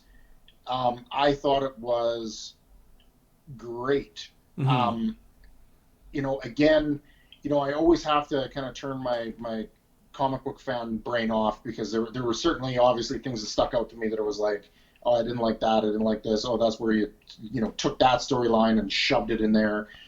But at the end of the day, like it was really well done, really well crafted. I didn't feel like any of the characters got like a lack of screen time. Yeah. I felt like it was pretty appropriate for most characters across the board, depending on which character they were. And yeah, the end, it was like they lost. Yeah. And I remember, people like we were leaving the theater, and it was just like kind of like they lost, and the credits start rolling, and it's like quiet and extremely somber, and there's people crying, and I'm like, get over yourself, read a comic book. Nobody stays dead forever. Like, not to mention, there's a part two. Yeah. What do you think's going to happen in part two? The rest of them die? Like, like think about this. But it left me in a state of like, how are they going to fix this? Yeah. And I was very intrigued by that. But right across the board, I felt, again, all of the characters had their moments. They had I felt the appropriate amount of screen time, depending on what level of character they were. Obviously, with the big three getting the most screen time in Captain America and Iron Man and Thor. But I thought it was great. It was for me. It was again I just hold the Avengers and Winter Soldier and Iron Man like up there. This was like right below that. And again, most of that for the Avengers and Iron Man is, I think, more of a nostalgia thing of like, Yeah. this is the first time we're seeing all these characters on the screen at the same time. Infinity and the follow up were almost like visual overload because there was just so much going on. Thank God they were as long as they were, because if you tried to shave this down to like a normal movie level, it would have been a disaster. Mm-hmm. I just felt like they did a really good setup. Gave you the almost the feeling like, okay, they might be able to pull this off, and then they don't, and then they lose. Yeah. And that's so different than every movie that came before it, because none of them had ever lost. None of them had lost. Bad guy was always beat. So for me, it was right up there. Yeah, I think, like, speaking again about the ending, about the whole, like, the theater was just silent. And, like, it was just so devastating. And I think the thing that really, like you said, you knew they're coming back.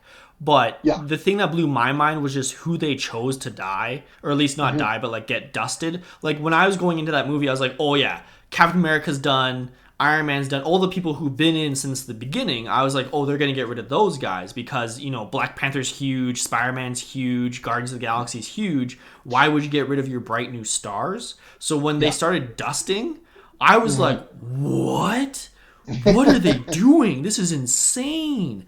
Like, I was just like, this isn't. I mean, the thing is, you didn't know, and like Avengers 4 was coming out when it was. I think they announced they had Infinity War, and then they didn't, like, you didn't find out about Avengers 4 until the end of Infinity War, like the post credit. Yeah. So like I was just like, oh my gosh, they just killed their biggest characters that all their contracts just started. Like, I was just mind blown. But then, again, obviously you start to get the whole, like, oh, they're going to come back. But then you have, again, the question of how are they going to come back? And again, like, I think Thanos, hands down, is the best Marvel villain.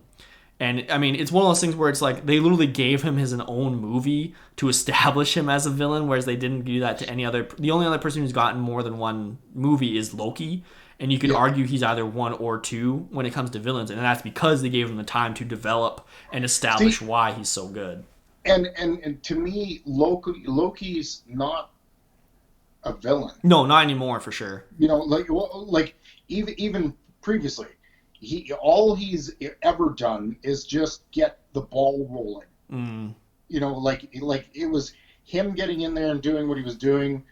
They got the Avengers all together, but then as you dig down into that character, you realize, like, he, really, for the most part, I think if he accomplished what he wanted to accomplish, or was, treated a little differently, or wasn't as much of a victim as he seems to think he is, he's not looking to, do the big bad things that a lot of these characters are doing. And I agree. I think, like, thus far in all of these movies, I think Thanos was obviously the biggest.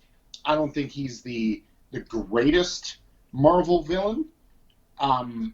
He was just super powerful. You could tie him into the Infinity Stones. Like, he was the perfect for this franchise of movies in Phase 3 to finish out with, because it just made so much sense. Yeah, like, I don't think he's the best Marvel villain. I think he's the best MCU villain. So far, yeah. Yeah, so far. Yeah. Like just the him, like there's a point in the movie watching Infinity War, it's like, is Thanos right? Is Thanos the good guy? Yeah, and that's what I appreciated about a lot of the villains to some extent in all the movies, whether they were really great villains or not, was that Marvel's always, in all these movies, they've tried to create a, like, kind of a moral dilemma there with what they're doing, where you're able to look at the character and not go, oh, okay, this character didn't just show up and decide to rob a bank and kill people because they're just a bad guy. There's, like, a reason for it, and you can empathize to some degree with all of them. I wouldn't say all of them. I think that's debatable. Well, which one wouldn't you? Like Killmonger was just kind of not Killmonger. Obadiah Stane, Ironmonger was kind Yeah, of just evil. yeah, but there was also like an element of like who as like who built the company. Like I'm not saying like you empathize and you go like, oh, I feel bad for them in the sense of like you can understand their motivation. I guess. You can understand like where they're coming from. Like I don't think by any means Thanos was like, oh hey, like oh resources, so I think we could kill. Why wouldn't you just snap your fingers and create more resources? No, that's not how physics You're works. a, Kill you're a them all. nutcase. Kill them all. Like you could just they've always done that, and especially with Thanos at the end because they gave him more playtime. Not to mention like all the little hooks leading up to it. You kind of understood his motivation, so Mhm. you're kind of like, yeah, okay, okay, I don't agree with the method, but I understand what you're saying. Yeah. Yeah, exactly. So, Infinity War. So you have this crazy event, Infinity War. It Mm-hmm. ends with half the MCU dying, or at least getting dusted, and then you just hard pivot to Ant-Man and the Wasp. Like, I feel bad for them that they Yeah, had to come out after Infinity War. Like, yeah, I mean, I understand how like schedule wise, you just need to get Black Panther and Thor Ragnarok first yeah, before Infinity War. But I yeah. I just feel so bad for Ant Man and the Wasp. And I mean, it's a completely different tone shift. So at least you weren't like Yes. competing with like, you're trying to still stick with the comedy thing. But I definitely think that like comparatively, it's hard to give this a lot of credit. I think the good parts are the same good parts as Ant Man 1, where Paul Rudd's funny, his other characters are funny, but then it has the same issues of Ant-Man 1 where the villain is nothing and then Yeah. the story is kind of stupid as well. At least in Yeah, my which opinion. What do you which think? really disappointed me because the Ghost was actually originally when I was introduced to the Ghost at least was a Iron Man villain, Oh, okay. right? Because Iron Man at one point, like the comic, was a lot of like company espionage, kind of spies and stuff like that, and that's where Ghost was hired at one point to go steal basically Tony Stark's technology. Mm. And so I was like really hyped when I was like, oh wow, the Ghost is going to be on. Like this is awesome, and had no problem with the changes they made to the Ghost. Everything else. It was just like the Ghost. I just like there wasn't enough time. There wasn't enough energy. Like a lot of the villains that they do in the MCU, I just it just really didn't resonate with me. Yeah. Even though I was trying really hard because I liked the Ghost, um, it just fell flat. Yeah, and I think my issue with the villain in Ghost is the sense that like her. Speaking of motivations that don't make sense, hers really did make sense for me. I understand the whole like she got turned into a soldier, an assassin by Shield or whoever it was. That's dark and that's crazy.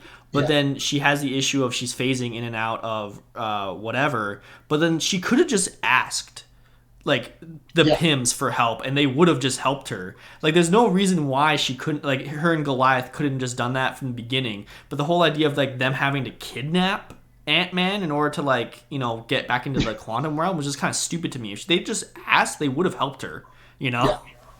This was like basically again, it was like okay, so we need a movie to explain the quantum realm, and then they just came up with Ant Man and the Wasp. Yeah, and make it 2 hours. Yeah, Yeah.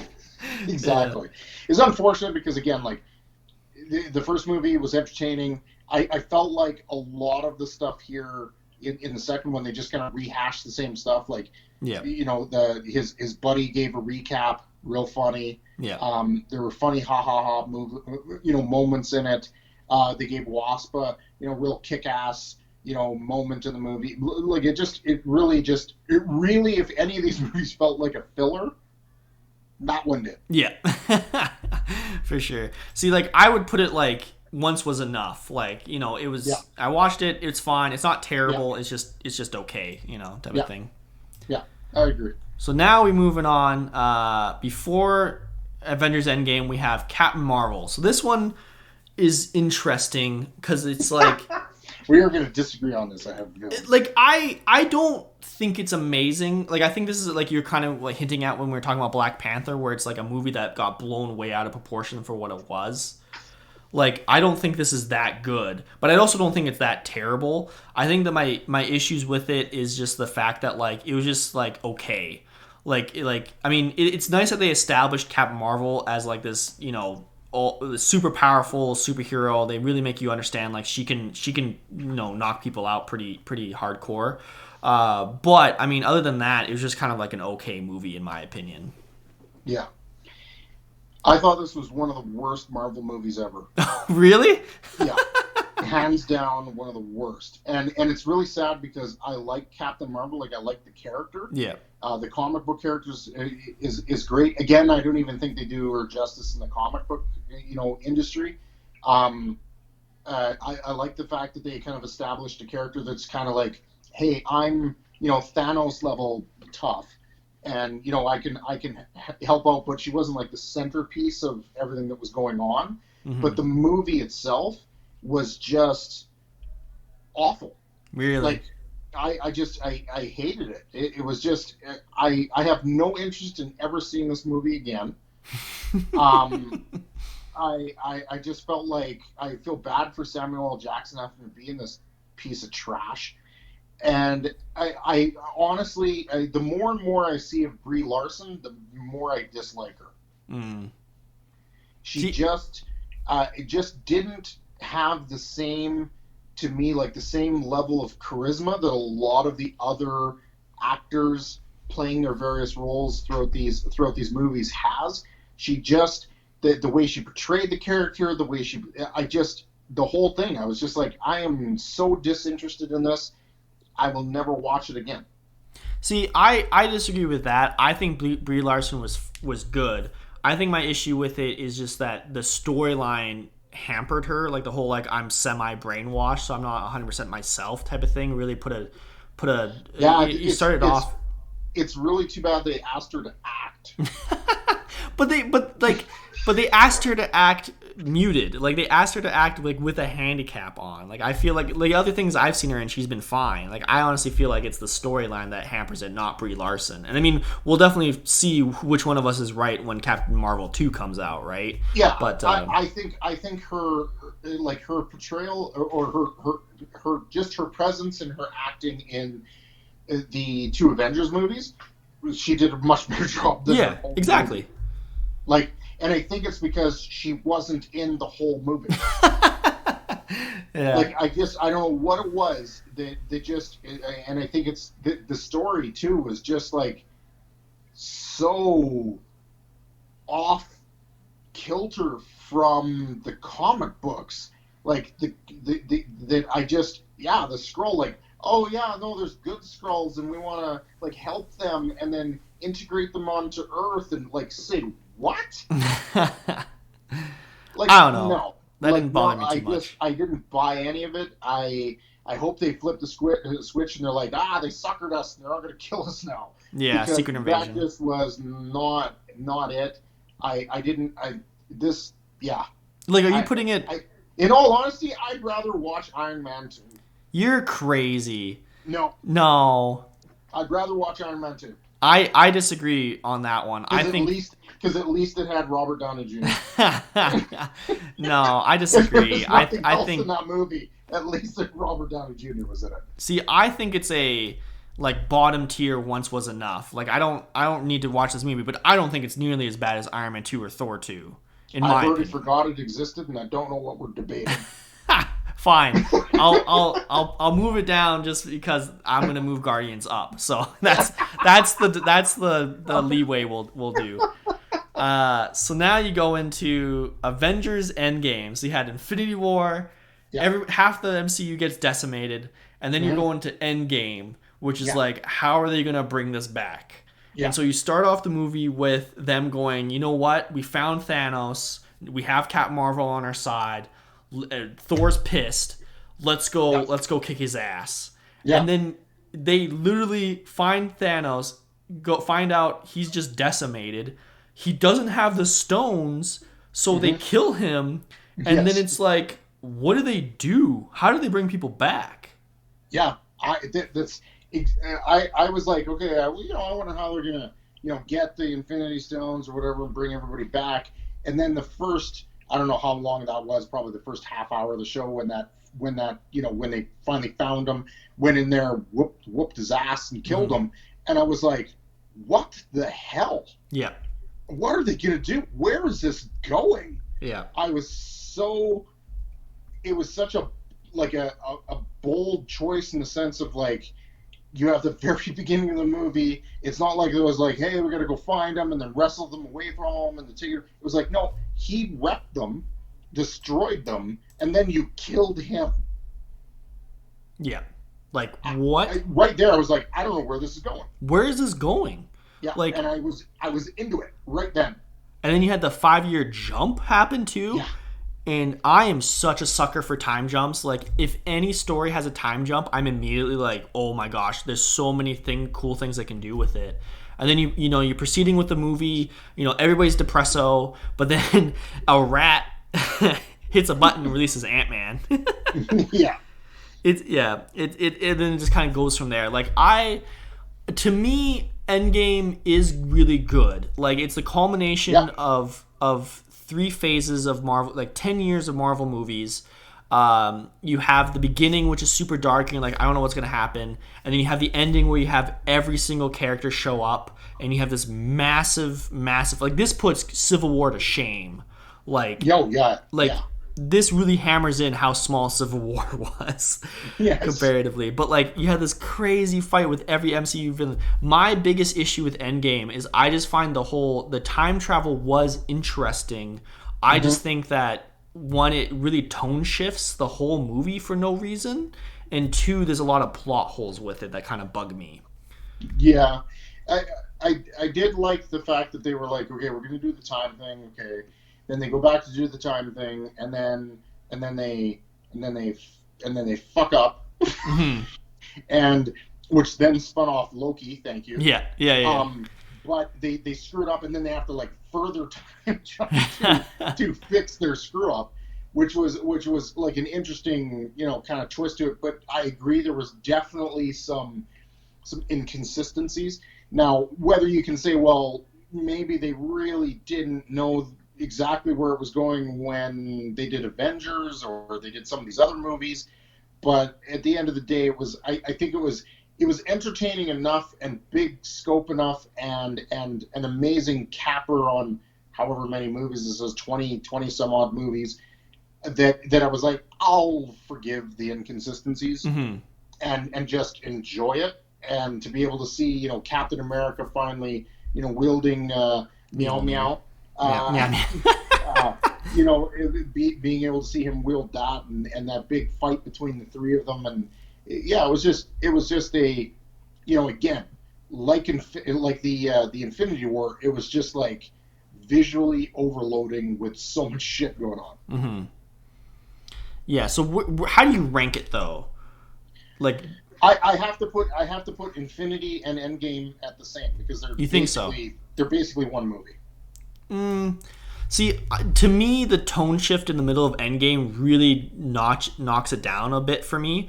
Because, like, I love how dark Infinity War was, and I love the dark aspects of Endgame, like the beginning, and then the amazing ending of having everybody come through the portal and everything was so good. But, like, I just find that middle part was just, like, it's still really good. Like, I'm not saying it's bad or anything. Yeah, Like, it's still top tier. I just find, like, comparatively to Infinity War and everything else in that movie, it's kind of a slow part, or not slow, but like it just knocks it down a little bit. Like, I would probably put it like Civil War level for, in my opinion.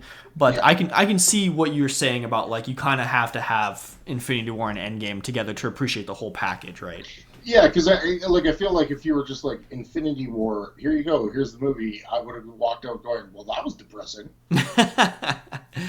But like it's basically, it is. It's like it's the same coin, just two different sides. Like Yeah, it makes a whole, and to me, I was like, I couldn't really separate them, because like without one, the other one doesn't work.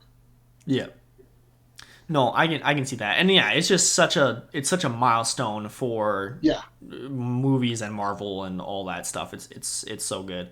yeah, So now we go to our last one in the first three phases, which is Spider-Man: Far From Home. So you just yeah, watched Endgame, this culmination of however many years of Marvel movies, and then it's like, hey, Spider-Man, put a bow You're on up. it. Yeah.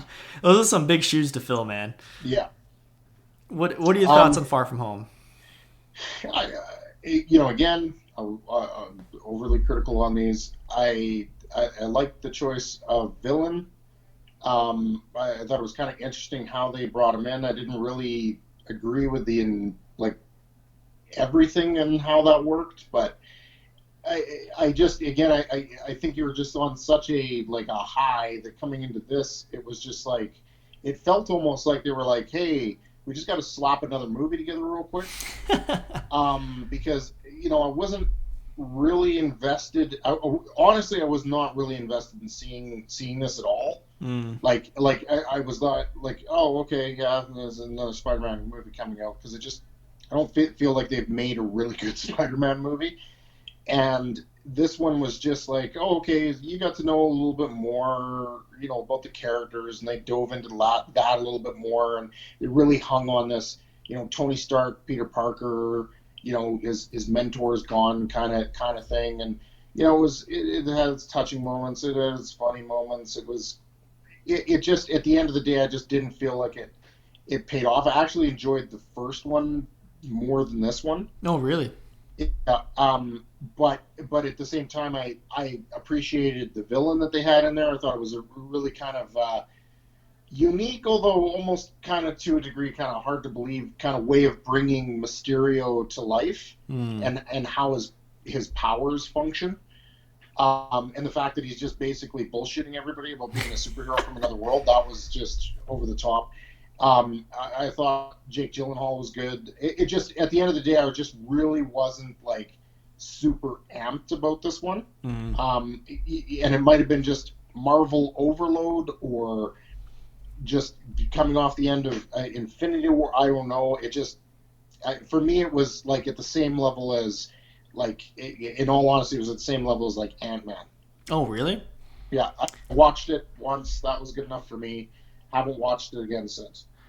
I think I like Far From Home a little bit better than the first one. I think the main parts I enjoyed were, like you said, Jake Gyllenhaal, and I think like I can agree it's kind of weird that nobody noticed he was faking it, which they tried to fix with the whole, oh, it wasn't actually Nick Fury, it was a scroll the whole time.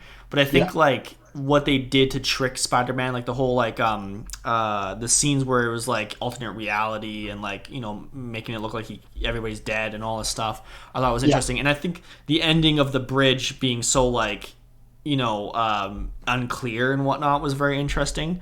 hmm I also loved Ned in this movie. I think he was the best part of the movie with the whole yeah, like my girlfriend for the trip situation yeah, happening was yeah, hilarious.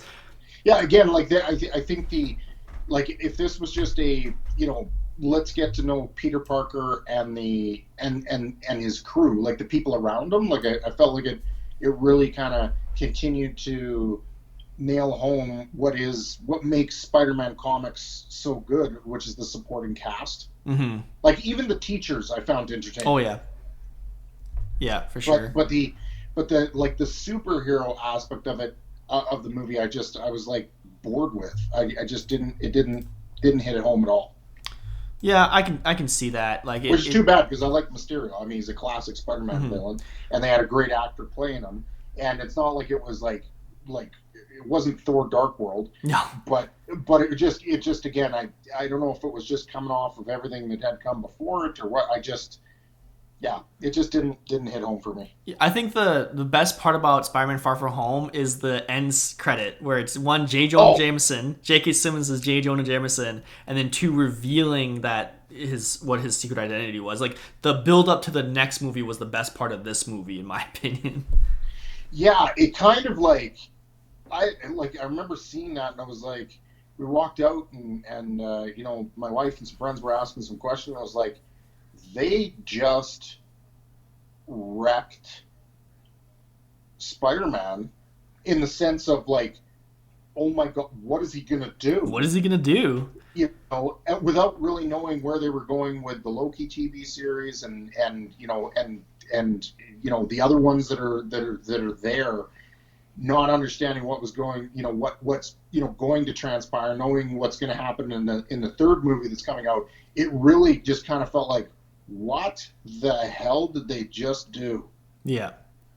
And with nothing to Yeah. hold on to. I have no idea where the hell they were going with it. So it's unfortunate that you have to sit through the rest of the movie just to get to that point. But like I said, it wasn't horrible. It was very entertaining. It just didn't.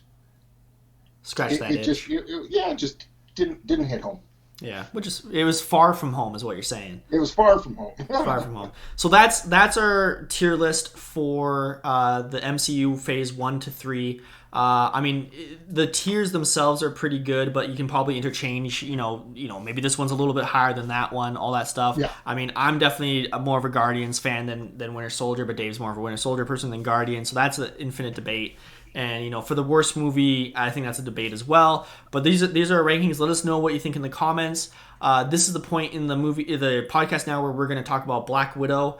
So Black Widow spoilers coming in. If you don't want to hear spoilers, pause now and come back later after you see the movie. So Dave, Black Widow. Yep. We unfortunately had a whole 2 years since Far From Home. So Yep. big build up for Phase 4.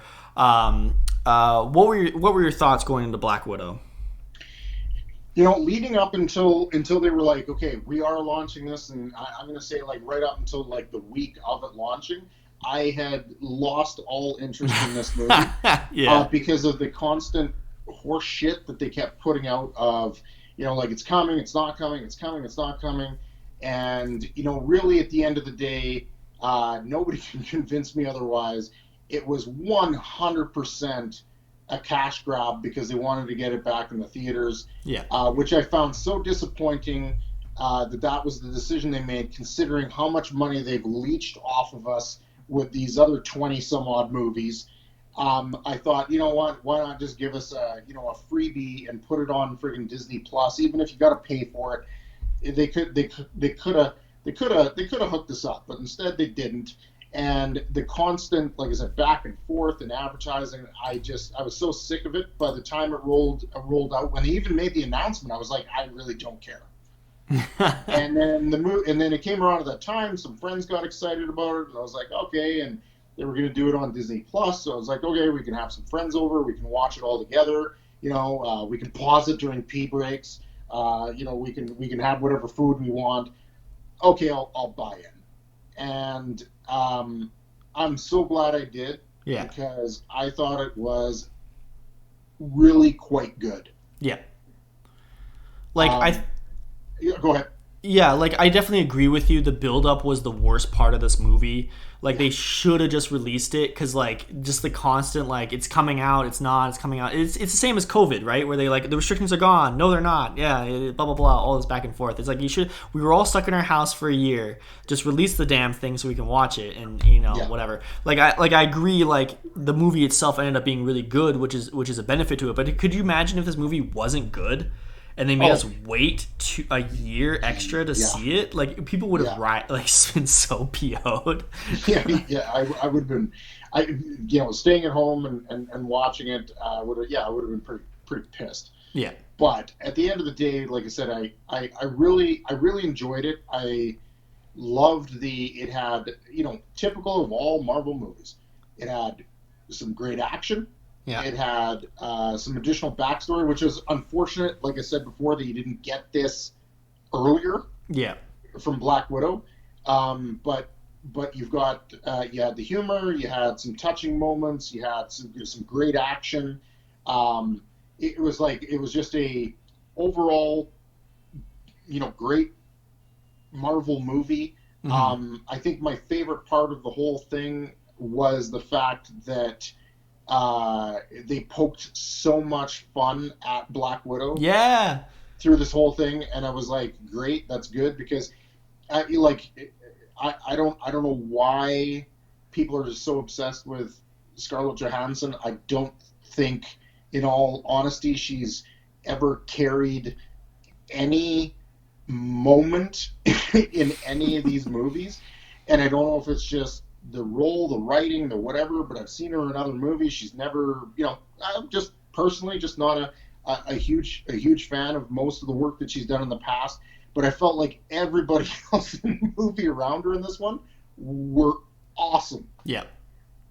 Like, Florence Pugh was Oh, one of the best parts of the entire MCU, and she's only been in one movie, in my opinion. yes, Like, she's so 100%. good. She had funny scenes, she had emotional scenes, she had action scenes. Like, she was killing it so good Yeah, in this movie. yeah. Like, And, I and and I have to say, like, I mean, this was probably the best, like, role that I've seen, like, Scarlett Johansson as Black Widow in. Like, this is the by far the best. Like, if I was going to recommend, if somebody's like, "Hey, I'm a huge Scarlett Johansson fan, and which one of these movies should I watch?" Like, if you're just specifically looking for this, yes, the whole movie's about her, but it was the best work she's done in this whole franchise. And again, I think the movie was carried by everybody else. Yeah, like maybe not the villains, but like every other No, supporting character was really good. Florence Pugh, Harbor, and like the lady from The Mummy were really good. I yeah, think like I agree. I think that I wasn't interested in Black Widow at all, but I think yeah, this movie made you interested in Black Widow, which is something yeah, to say, right? And I mm-hmm. think the other tough part about it is I really do think that it should have come out after Civil War. Yeah, I think it would have fit more, and it would have made her story more impactful in Endgame when she sacrificed herself. Because then you go like, oh, she has a family that she's yeah, now like, as well as Hawkeye. Because in the movie, you're going, like, Hawkeye's the one with the family; he shouldn't die. But then if you had this come out before Endgame, you would have gone like, but Black Widow has a family too; she shouldn't die either. Because like when Black Widow dies in Endgame, I'm like, yeah, that makes sense. She doesn't have a family. Like why? Why does it yeah. matter? Well, Um, and you have no emotional understanding yeah, of her background, right? exactly, right. Like Like so it's just like, yeah, okay, like, oh, Black Widow died. Eh. yeah, Like it wasn't that much. But now in retrospect, watching this movie, it's like, oh, that sucks. yeah. Like the only downside of it, if it had come out after Civil War, is that you wouldn't have had Florence Pugh in it. Like that's the that's the only Yeah, thing. Is like if it hadn't had Florence Pugh, it probably wouldn't have been that good. But it would have made you care more for Black Widow earlier, type of thing. But yeah. I still, it's a really good movie. The only knock I had on it was, again, I was so much looking forward to Taskmaster, Yep.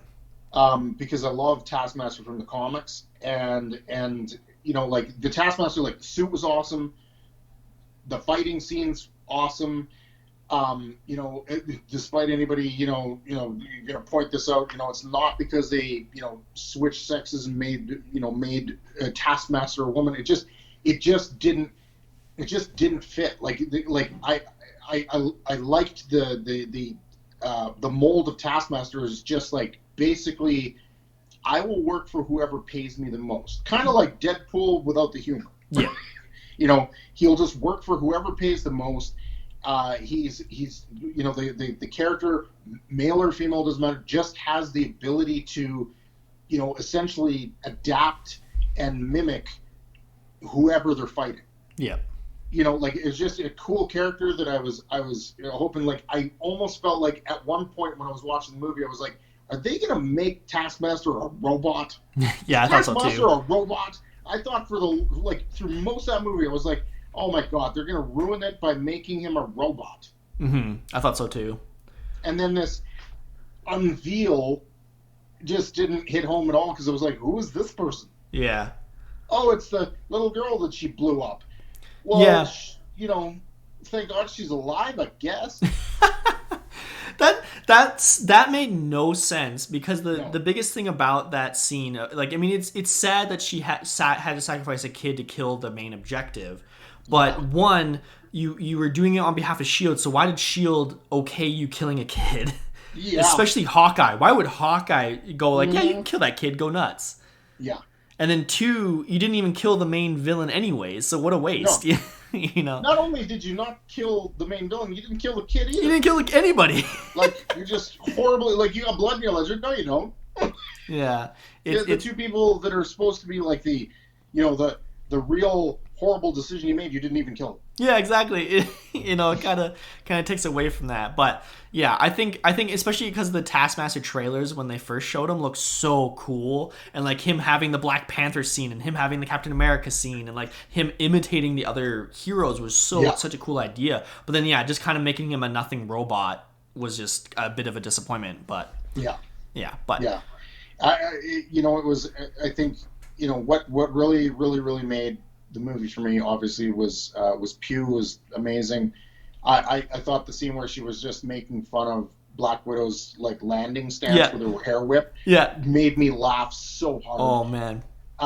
And Hager as the Red Guardian, just like this boastful, exaggerating deadbeat. Yeah.